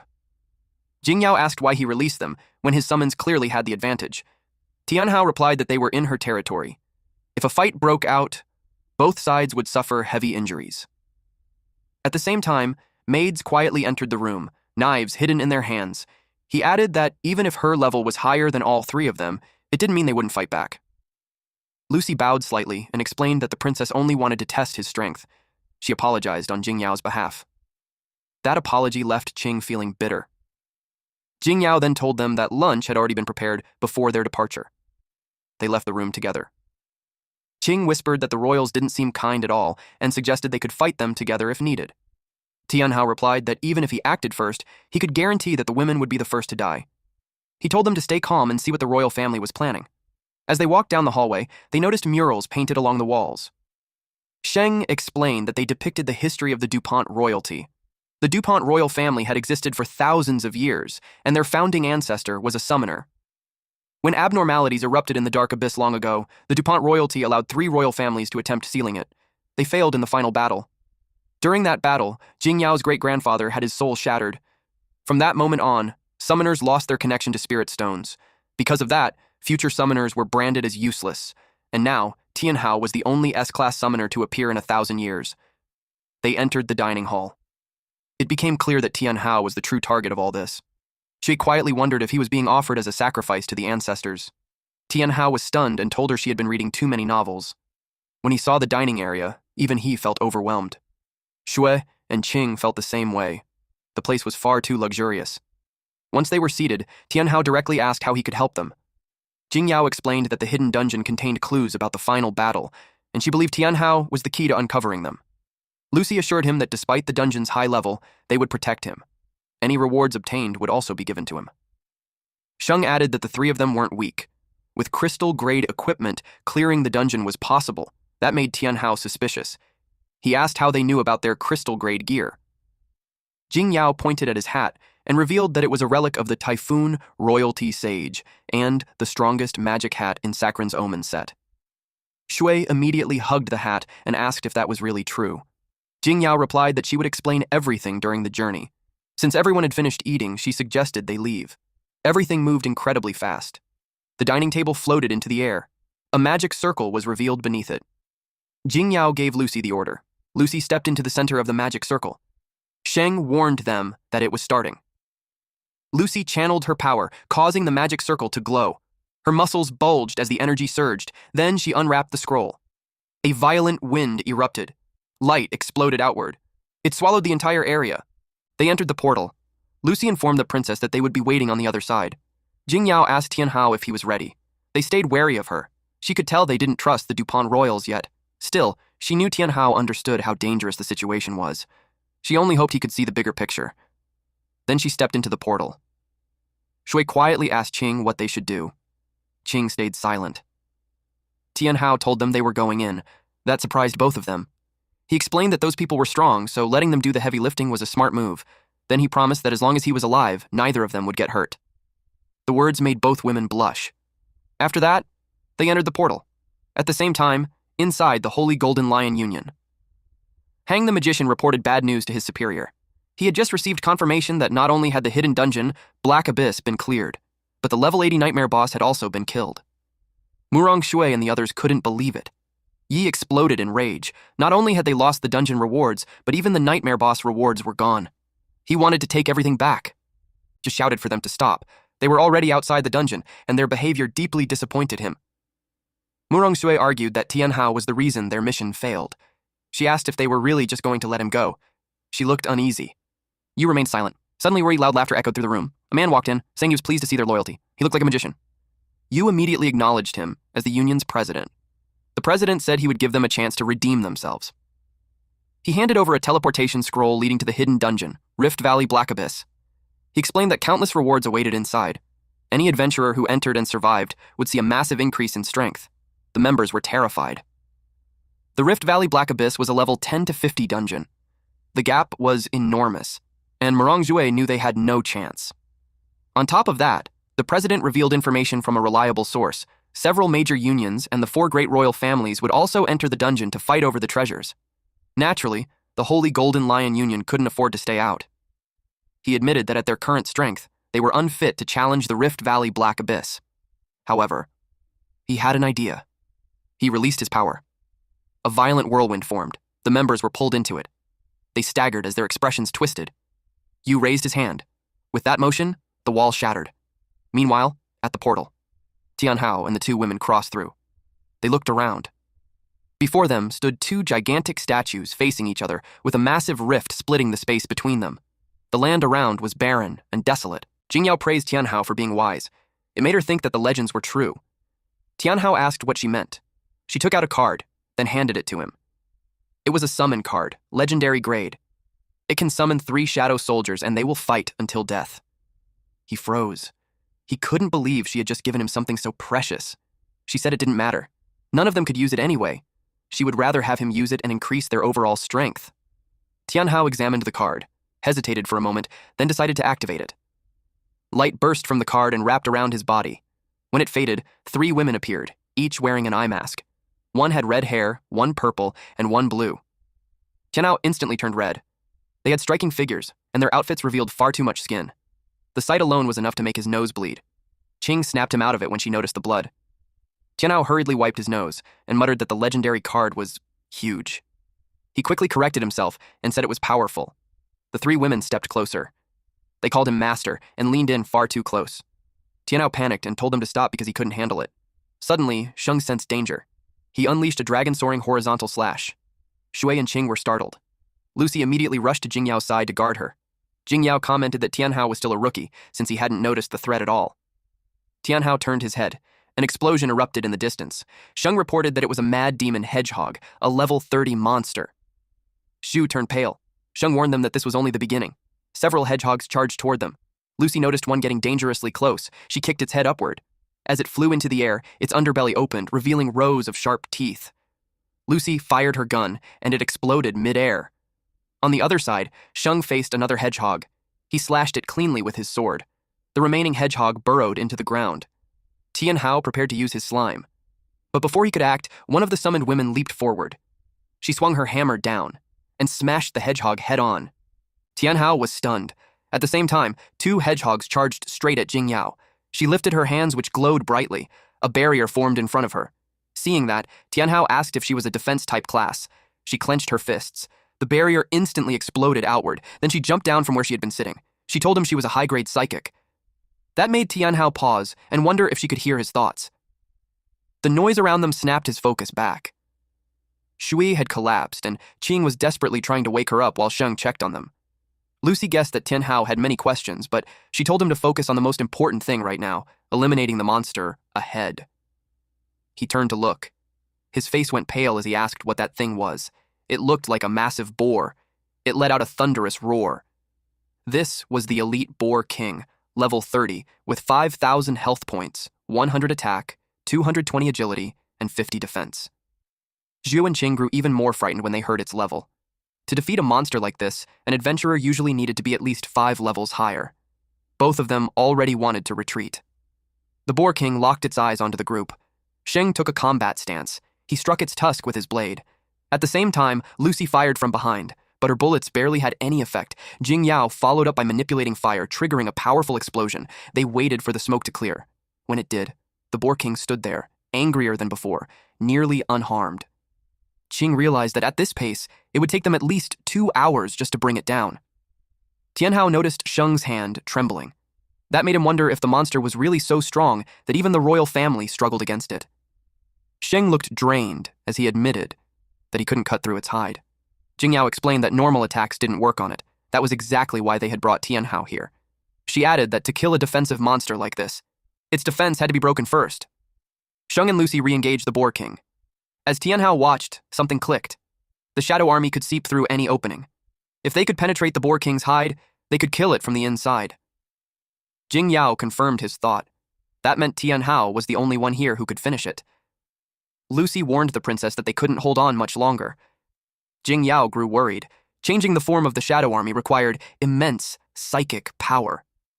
Even her grandfather had struggled with it in the past. Tianhao understood. He told Qing and Wei to cover him. Qing partially transformed. She burst forward at incredible speed, drawing the Boar King's attention. Then one of the summoned women leapt into the air. She slammed her hammer down, smashing into the Boar King. Jingyao's eyes widened. Tianhao had already learned how to strengthen a shadow weapon on his own. The Boar King let out a furious roar. The blue-haired summoned woman landed directly on its tongue. The Boar King clenched its teeth in rage as its fury exploded. The Boar King's body was pierced from the inside. Everyone froze as it collapsed on the spot. Tianhao admitted he hadn't expected the Shadow Army to be this effective. Sheng stood there, completely stunned.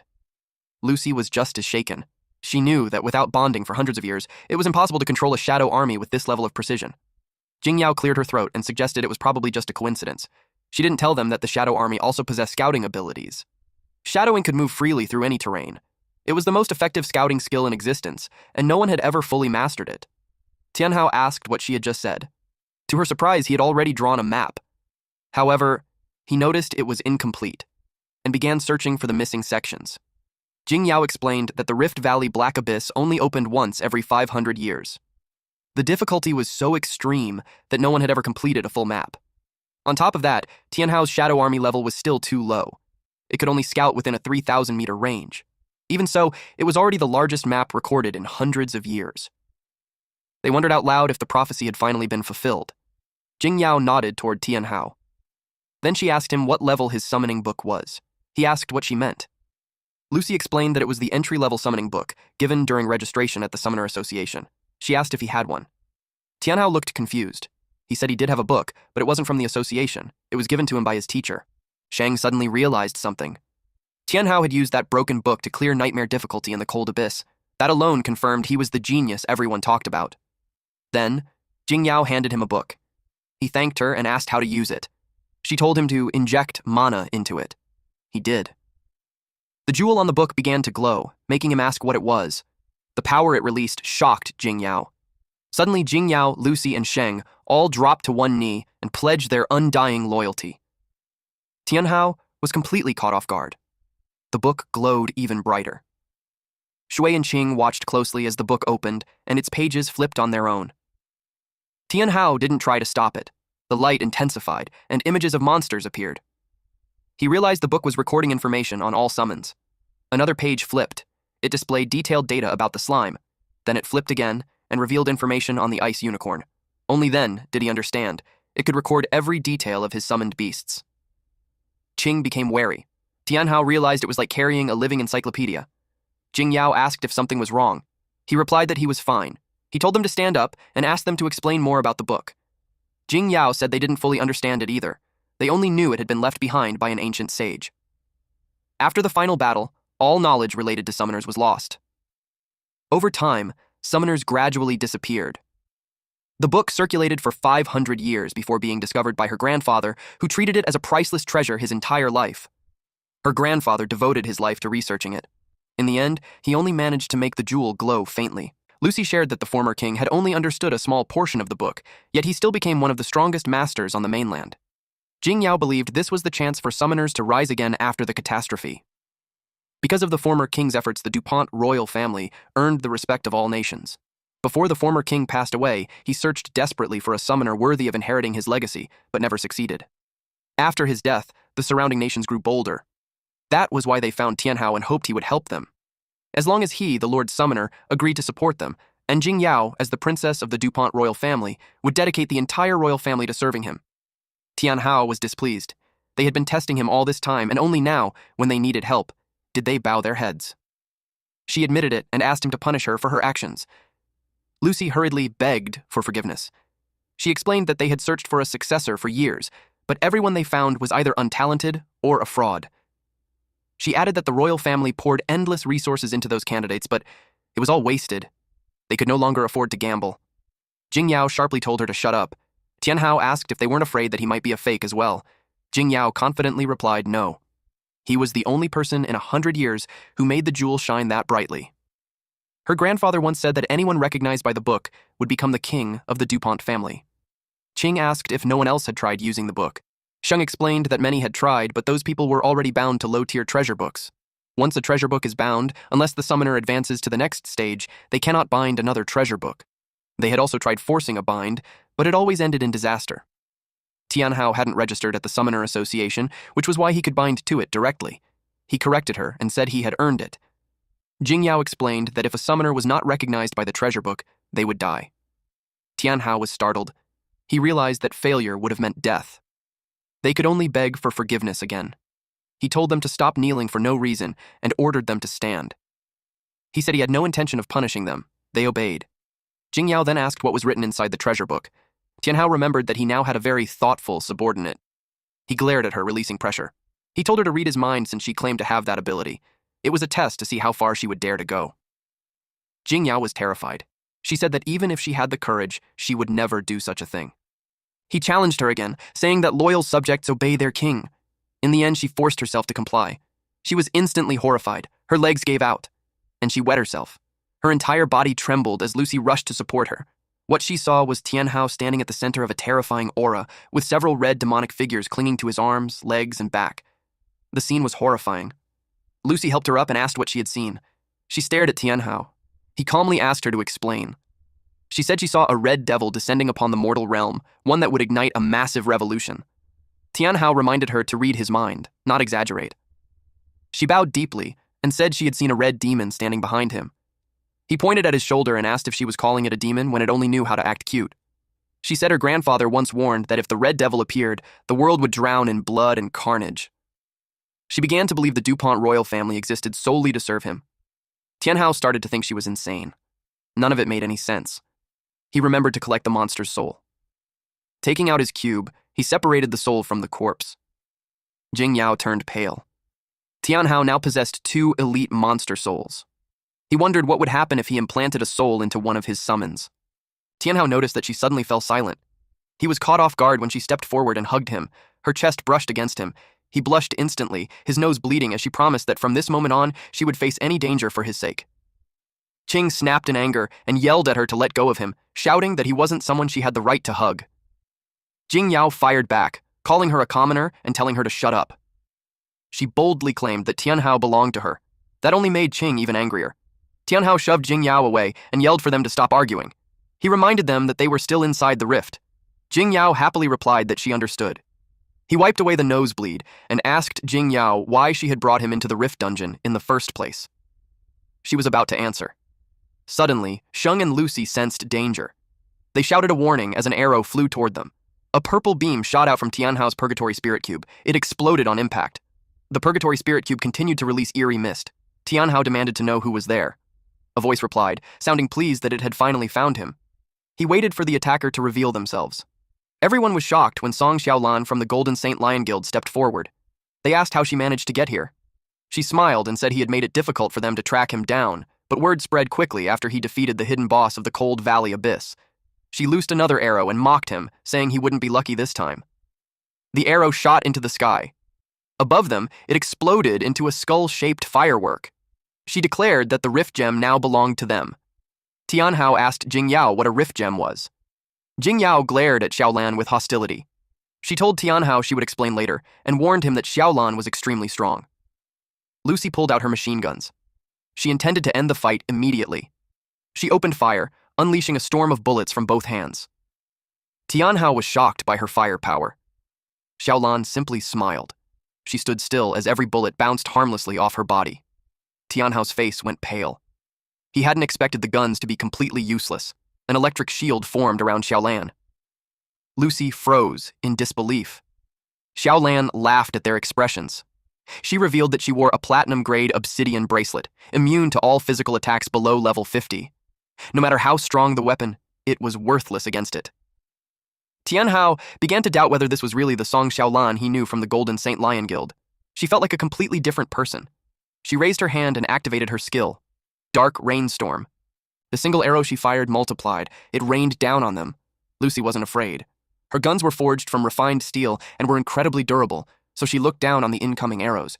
But to her shock, the arrows pierced straight through her barrier. Several of them struck her body. Sheng rushed to her side and slashed away the remaining arrows. Jingyao grew anxious. Jue hurried over to heal her. Lucy told them something was wrong with the arrows. Fortunately, she was a cleric with a strong constitution. Otherwise, she would have died on the spot. Tianhao couldn't understand how Xiaolan's strength had increased so drastically. She was now overpowering Lucy, who was already level 30. Xiaolan sneered and told them to stop struggling. She demanded that Tianhao hand it over. If he complied, she might consider sparing their lives. Sheng was enraged by her arrogance and decided to finish her in a single move. He activated the skill, Break, Cross, Slash. Xiaolan responded instantly with her own skill, Void, Piercing, Arrow. She released her bow. The arrows collided head-on with Sheng's slashes. The aura surrounding the arrows shattered his attack. Another arrow followed, flying straight toward him. He blocked it with his sword. The impact was overwhelming. His hands trembled violently, and his body sagged from the strain. Xiaolan scoffed and said that level 30 was nothing special. Tianhao noticed that her profession was completely different from before. He asked Jingyao under what circumstances someone could change professions a second time. She answered that a second job was impossible. Then, she froze. She realized Xiaolan must have made a deal with the Lord of the Abyss. Qing had heard of such a method. By forming a contract with the Lord of the Abyss, one could change professions again, but the price was their soul. Xiaolan laughed and said there was no point in knowing any of that. She would send them all to their deaths anyway. She activated Void Piercing Arrow once more. She charged forward, unleashing a wave of arrows. Purple energy ripped through the ground as the arrows spread in every direction. The Shadow Army was struck. Jingyao was furious. Xiaolan sensed that Jingyao was someone she couldn't ignore. That realization forced her to use a certain move. It was a technique that placed an extreme burden on the body. It could only be used 3 times, but she was confident that once was enough to kill them all. It was a frenzied bow strike. Lucy stood calmly as the arrows rushed toward her. She formed small swirling currents of energy around her body, blocking every attack. Xiaolan was stunned. In the next moment, Lucy sent the arrows flying back at her. Xiaolan knew she was in trouble. She dropped into a crouch and endured the counterattack as best she could. Cracks began to spread across her barrier. When the attack finally ended, she breathed a sigh of relief. She was still alive. Lucy glared at her and said she wasn't worthy yet. Xiaolan found her annoying and shifted her target to Tianhao instead. She crushed a piece of paper in her hand. In the next instant, she appeared right behind him. Lucy panicked. She was about to stab him. Suddenly, the cube in his hand began to vibrate. A mysterious female warrior wielding a massive weapon emerged. Xiaolan's face turned pale the moment she saw it. She was smashed by a gigantic warhammer. After that, she was reduced to nothing but a pile of soil. Zhu and Lucy were stunned. Once Zhu regained her senses, she immediately started healing him. Qing jumped into his arms, relieved that he was unharmed. That only caused another nosebleed. His face turned red when her chest pressed against him. Jing Yao commented that, as expected of the chosen summoner, even with a low level, Tianhao could defeat such a powerful opponent. He pointed out that the heir of the DuPont royal family couldn't even block a single attack.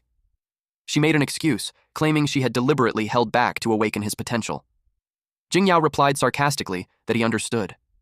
Tianhao finally asked Qing how long she planned to keep hugging him. Embarrassed, she quickly backed away. Tianhao realized just how useful the Purgatory Spirit Cube really was. He hadn't expected that even the soul of a roaming corpse leader could be this powerful. A timer appeared, showing 6 hours and 56 minutes. Just as he thought, souls summoned from the cube had a cooldown. Still, a strike that terrifying having a cooldown made sense. If the roaming corpse leader was already this strong, he couldn't help but wonder how powerful the Bristlepig King's soul would be. Lucy asked what he was thinking about and warned him that if they delayed any longer, others would steal the loot. Tianhao asked what she meant by a second job transfer. Logically, a normal person's strength shouldn't increase that fast. Lucy remarked that getting injured by such minor characters was an embarrassment to the DuPont royal family. Lucy and Sheng could only nod. She told them to stop standing around and hurry up. She would explain the second job transfer along the way. Lucy and Sheng exchanged glances and nodded. They set off together. Meanwhile, in a snow-covered land, a blond man chanted. Blood seeped from the ground. It formed a glowing magic circle. The 2 men behind him knelt down, their bodies trembling. He shot them a cold glare. Then he turned his attention back to the magic circle. The men widened their eyes as he pulled a woman out from the pool of blood. He glared at her. She lowered her head in embarrassment. It was Xiaolan. Panic flashed across her face when she saw Murong Shui. She hurriedly explained that it had nothing to do with her. He was furious that she couldn't even defeat a summoner who was only a few levels ahead, even after undergoing a second job change. At that point, she had no more value to him. She begged for forgiveness, but his power was already tightening around her throat. If not for her contract with the Lord of the Black Abyss, she would have died long ago. He gave her one last chance. If she failed again, she would become food. He injected his power into the mummy doll. She thanked him for his mercy. He then left for the burial ground, warning her that she could not fail. She bowed deeply to him. The moment he was gone, anger twisted her face as she swore to kill Tianhao. Meanwhile, Tianhao and his companions entered a dark alley covered with plants and purple flowers along the walls. Tianhao was surprised that such a desolate place could still support plant life. Xue's eyes sparkled when she recognized them as a premium medicinal herb sold in pharmacies. Lingzi grass. She couldn't understand how it was able to grow here. Jing Yao explained that a single stalk of Lingzi grass was worth hundreds of gold coins. Yet here, they grew like wild weeds. Their only purpose was to sustain her life. That last remark caught Tianhao's attention, and he immediately asked what she meant. She revealed that this place was the Rift Abyss's hidden dungeon, and also the final destination of their journey. The owner of the burial ground was once one of humanity's pioneers in the war against the Black Abyss. She stopped there, and told them to see everything with their own eyes. The Lingzi grass here had all been contaminated by monsters, making them unsellable. Xu felt heartbroken. When she tried to pick one, the mushroom crumbled into dust in her hand. Lucy handed her a handkerchief and urged her to keep going, so they continued deeper inside. The path stretched on for a long time. At its end, they arrived at a vast field filled with Lingzi grass. Jing Yao told them that this place was the secret behind the second job change, and also the price paid for opposing the Black Abyss. A naked woman was bound to a tree. Qing asked what that was. Jing Yao explained that the second job change was created when the Abyss Lord absorbed the life force of those who changed jobs. The woman, along with all the original team members. They had become nourishment for the Abyss Lord, causing the Black Abyss to fall into its current twisted state. The Abyss Lord stole the life energy of job changers, granting ordinary people the opportunity for a second job change. Anyone who undergoes a second job change has their soul seized by demons. If they disobey, they can be reduced to dust at any moment. Tianhao frowned as he realized she had known everything from the beginning. Now he couldn't understand her true reason for bringing him to the Rift Abyss. She suddenly grabbed his forearm and revealed that her goal was to stop all of it. He asked how he was supposed to do that. She told him that only the hand of a summoner could call forth the final traces of spiritual power, the hearts, left behind by the original team members, and use them to halt the Abyss Lord's plan of destruction. When Tianhao touched it, a golden light burst forth. The light gathered at the woman's chest. When it faded, an emblem of holy light was revealed. Our boy wondered what this holy light even do. Lucy revealed that the person standing before him was actually the first-generation human holy cleric, Jiang Qingshui. He was stunned by the revelation and stared at her closely. Jing Yao noticed the spirit stone in his hand and explained that it reacted because of his powerful spiritual summoning talent as an S-rank summoner. Unexpectedly, Zhang's spirit stone was a protective charm. She suddenly woke up and shouted at them to give it back. They all tensed up when they saw the anger on her face. Tianhao told everyone to step back. At that moment, plants with sharp teeth burst out of the ground. Qing instantly transformed and took a combat stance. Qing Shui released her power. Jing Yao sensed danger. Qing Shui's energy condensed into a single orb. Then she fired it straight at them. They barely managed to raise a barrier, but it shattered. Jing Yao and Tianhao were sent flying. They slammed into the mountainside. Jing Yao cursed under her breath. Tianhao asked her what was happening. She snapped at him to stop talking and quickly transfer his power to her. She was sitting on his lap and gripping both of his hands, making his face turn red. He asked how he was supposed to transfer it. She urgently told him to use restoration magic. He had a guess about what she meant, but he needed to be sure. Shui, Sheng, and Qing grew anxious as Qing Shui prepared another attack. Sheng drew his sword.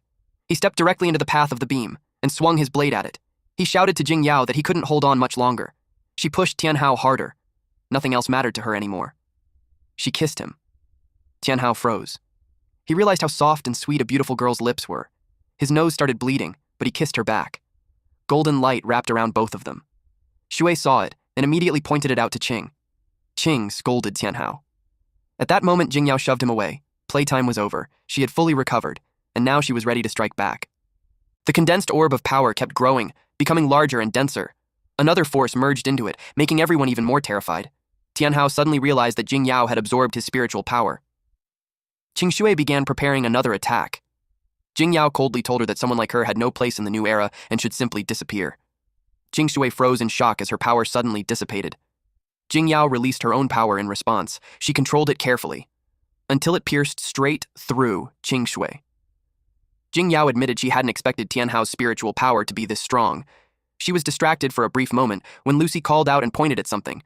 The Lingzi grass was falling, and it was gathering around Qing Shui. Jing Yao told her to stop struggling, but Qing Shui screamed instead. Jing Yao immediately sensed danger. It was a series of sonic wave attacks. Jing Yao was hit directly. Tianhao hurriedly summoned his slime to help her. The slime caught her in midair. She told him not to worry about her. She tried to stand up and continue fighting. Tianhao stopped her, saying he had already received so much from her and couldn't ask her to fight for him again. He looked at Qing Shui and declared that something born from the old era should be ended by the people of the new era.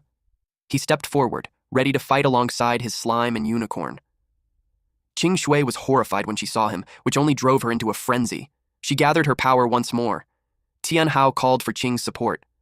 A powerful beam of energy shot straight toward Tianhao. He didn't move. To his surprise, a massive polar bear appeared in front of him. It blocked the attack. Tianhao stared in shock. Shui immediately recognized it. It was a cyclone's protective spirit. Jing Yao commented that Tianhao's companion was incredibly strong. The bear gathered its remaining strength and shoved the powerful beam away. The force burned its paws, and the transformation faded, revealing Qing. She urgently told Tianhao to hurry. There was a gap in the light sphere he could exploit. Tianhao used slime spit to summon more slime. Thick red goo splashed over Qing Shui. He mounted his unicorn and released the Boar King spirit to attack next. The massive tusk lunged forward, aiming straight for Qing Shui. but she blocked it with her bare hands. Her chest was exposed, revealing a glowing star-shaped mark. Jing Yao saw it and immediately shouted for Tianhao to destroy the demon core.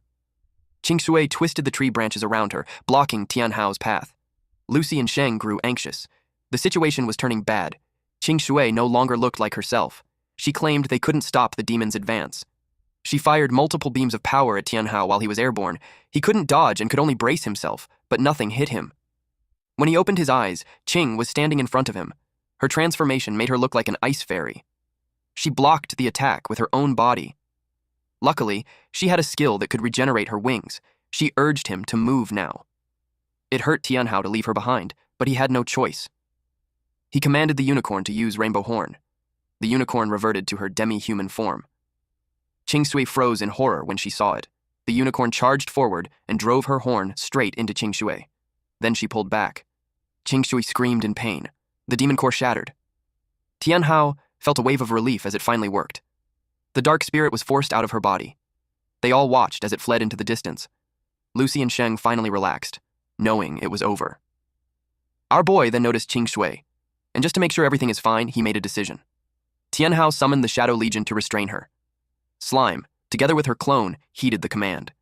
Qing Shui then slowly regained her senses and thanked him for saving her. Tianhao was stunned by her sudden action. He stepped closer to her. Jing Yao sensed danger and shouted for her to stop. Qing Shui reached out. Her fingers brushed his cheek. Without warning, she pulled him in and kissed him. Tianhao froze, completely caught off guard, and so was everyone else. Faces flushed all around. A golden glow wrapped around them. After the kiss, she told him that the world still needed him. That was why she gave him the last of her energy. He didn't understand. She told him to go to the Black Abyss Forest, where he would find the answers he was looking for. Then her body shattered into light.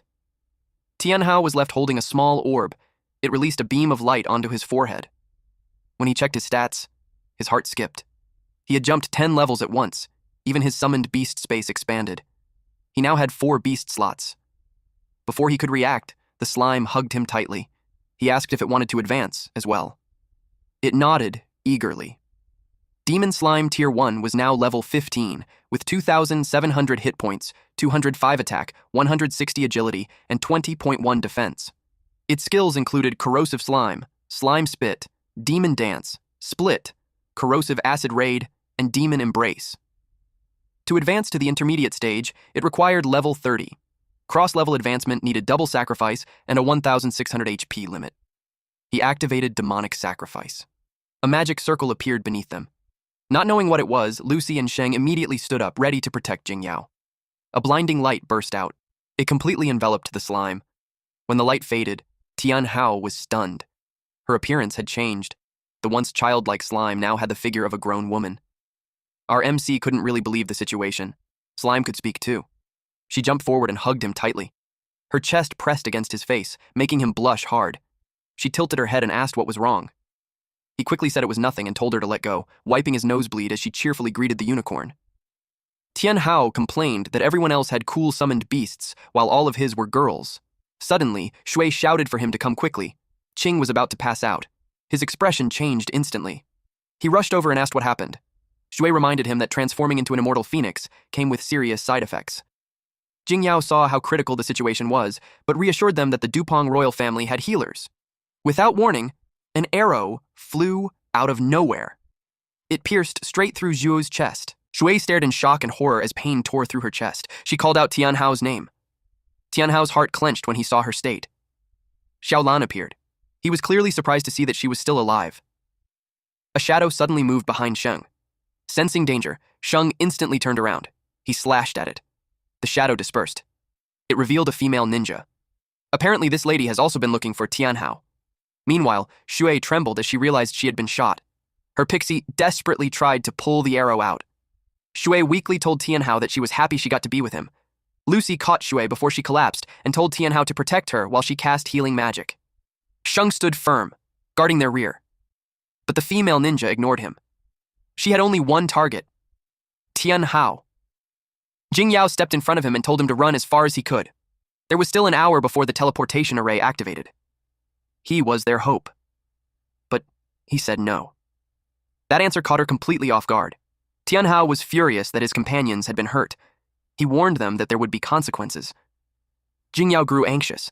He still held Qingshui's spirit stone. If he didn't leave now, it would be too late. But Tianhao chose this moment to test his strength. Xiaolan mocked him, telling him to stop pretending. She said he only escaped last time because she allowed it. She then demonstrated the power she gained after being reborn. Energy gathered around her. Then she released a volley of arrows. Tianhao shoved Jingyao aside. Xiaolan was confident. This attack was stronger than before. But she was wrong. The demon's slime caught the arrow and swallowed it whole. It was a new skill. Elemental Devour. Purple energy surged violently from the demon slime. Tianhao coldly warned them that anyone who harmed his companions would pay the price. He ordered the demon slime to activate Dissolution Field. The slime melted down and spread across the ground like a puddle. Xiaolan stared in confusion. The female ninja sensed danger at the last second. She leaped away as the liquid expanded, but Xiaolan wasn't fast enough. She sank into it and was swallowed whole. The female ninja dropped her kusarigama to the ground. Since the ground was covered in slime, the female ninja landed on the tip of her kusarigama. Tianhao activated Dissolution Field. Digest. Xiaolan screamed, begging Morong to save her. Slowly, her skin dried out, until only bones remained. The female ninja coldly called her useless. Meanwhile, the demon slime happily finished its meal. Jing Yao was stunned. Tianhao was only level 21, yet he had already unleashed such a terrifying move. She couldn't understand how he possessed that kind of power. Once the ground was safe to step on, the female ninja retreated. She recalled her weapon. Then she assumed a combat stance. 2 kusarigama appeared in her hands. She merged them into one. The change in her eyes was immediate. Jingyao frowned and asked what was happening to her. Black wings burst from the female ninja's back. She warned them that no one could escape her grasp. She declared that anyone who dared to defy her would die. Tianhao ordered the slime to continue using the Dissolution Field. The slime melted into a puddle again, spreading outward. The female ninja sneered, saying he would soon learn what true hell looked like. Even she looked slightly uneasy. She slammed her weapon into the ground, calling down lightning. The earth cracked open. A gate of hell split the ground apart. Tianhao was overwhelmed by the chaos. The slime began to fall. Mid-air, she reverted to her original form. Luckily, the unicorn caught her. Tianhao rushed over. The slime apologized softly. The unicorn stepped forward and offered to take her place. Tianhao hesitated, and the unicorn noticed his doubt. At the same time, the female ninja changed targets. At first, she wanted Tianhao dead. Now, her gaze shifted to Sheng. Behind him stood Lucy and Shui. She pointed at them and told them to go to hell. Sheng calmly replied that a sword could cut iron, and it could also cut the soul. She unleashed her attack. A bright blue blast tore forward, ripping through everything in its path. Sheng was caught off guard for a split second, but his fighting spirit surged. His arms moved rapidly, deflecting the strike. The female ninja clicked her tongue, impressed by his toughness. Then her eyes widened. Sheng activated the Sword of the Heart ultimate technique, Phantom Swift Slash. In the blink of an eye, he vanished. The distance between them disappeared. Lucy and Jing Yao felt hopeful, until they realized the female ninja was completely fine. The ninja mocked the move, calling it nothing more than an amateur trick. Then she grabbed Sheng by the neck. Sheng coughed up blood and lost consciousness. She flung him far away. She was done playing games. She didn't expect Tianhao to attack immediately, ordering the unicorn to strike with Rainbow Horn. In a split second, the unicorn was already on her. She knocked the horn aside with her weapon. She shouted for them to stop, saying she was finished playing. Then she slammed the unicorn away with overwhelming force. The unicorn crashed to the ground beside Tianhao. Jing Yao yelled at him to run, warning that it would be too late if he stayed, but Tianhao refused. He still had the Shadow Army and the Purgatory Spirit Cube. She told him those attacks couldn't break the enemy's defense. The unicorn urged him to use demonic sacrifice on her. He hesitated because her injuries were already severe, but she told him to trust her. He finally agreed. He activated demonic sacrifice. A magic circle appeared, bathing them in red light. Crimson marks spread across the unicorn's body, and her eyes turned blood red. When she stepped forward, the ground shattered under her strength. She transformed into a demonic frost unicorn, level 10, with 3,500 hit points, 120 attack, 100 agility, and 15 defense. Her skills were Demonic Rainbow Horn and Frost Embrace. Frost Embrace released burning ice from the frost hell of the 8 hells, inflicting both frostbite and burn damage. The female ninja sneered, saying she was just another fool who overestimated herself. She was ready to kill again. But something moved too fast, leaving only a streak of light. She sensed it. It was already too late. Her weapon disintegrated before she could react. She felt the unicorn standing behind her. Tianhao realized just how powerful the unicorn had become. He ordered her to keep using demonic rainbow horn and never give the enemy time to recover. She acknowledged his command. Then, she attacked. The female ninja panicked as the unicorn closed in. The demonic rainbow horn struck. Terror filled her eyes. A hole tore through her chest, and she collapsed unconscious. The unicorn looked down at the enemy. After confirming she was dead, she happily called out and ran back to her master. Tianhao suddenly panicked and shouted at her to look behind her. The female ninja's body released strange inscriptions into the air. They wrapped around her corpse as a beam of light burst from her body. The beam shot straight into the sky with overwhelming power. The sky darkened, and a voice spoke from behind the clouds, saying the female ninja had made a contract that allowed her to reincarnate through the cycle of rebirth. Her eyes snapped open. She regained control of her body and spread her wings. Everyone was horrified. She looked down at them and declared that it was impossible to kill her. Tianhao knew that if he didn't act fast, Qing and Shui would be in grave danger. Since killing her was impossible, he searched for another solution. He told the unicorn that he had a plan. The female ninja mocked him, asking what he thought he could do. Tianhao and the unicorn watched her closely. He activated Voice from Hell. A deafening sound erupted. Our MC was definitely being affected by this attack. He knew they couldn't keep this up. Suddenly, the slime appeared in front of the unicorn. She supported her, helping her prepare for the attack. The unicorn nodded. Slime covered her body and legs, greatly increasing her speed. She rushed toward the female ninja. Then, she vanished. The female ninja instinctively looked up. To her shock, she was restrained from behind. Tianhao ordered the unicorn to use Frost Embrace. A freezing mist poured from her mouth, rapidly encasing the female ninja in ice. Moments later, the ice shattered, taking more than half of the female ninja's body with it. The unicorn could only watch as it happened. Eventually, the enemy's legs gave out. She looked completely drained and reported to her master that it was finally over. The system announced that they had completed the hidden quest, Black Abyss, Burial Grounds. Everyone froze when the screen appeared. The system evaluated the results. The Abyss difficulty was Nightmare level, granting double rewards. They also received a first clear bonus and a time bonus for completing it in 16 hours and 45 minutes. After the evaluation, the system announced that a hidden piece of equipment would drop. But Tianhao ignored the rewards. He only asked to be returned to the city so they could treat the wounded. Qing, Shui, and Sheng had all reached their limits. Lucy said she was barely able to maintain Shu's heartbeat and feared it was about to stop. Suddenly, a circular mirror formed around them, leaving her completely stunned. Alright, that's it for today's story. If you want the weekly chapter updates for this series, those will now be uploaded on my second channel, Manhwa Updater. So if you don't want to miss what happens next, make sure to check it out and join the update gang. Thanks for watching, stay cool, stay awesome, and I'll see you in the next one.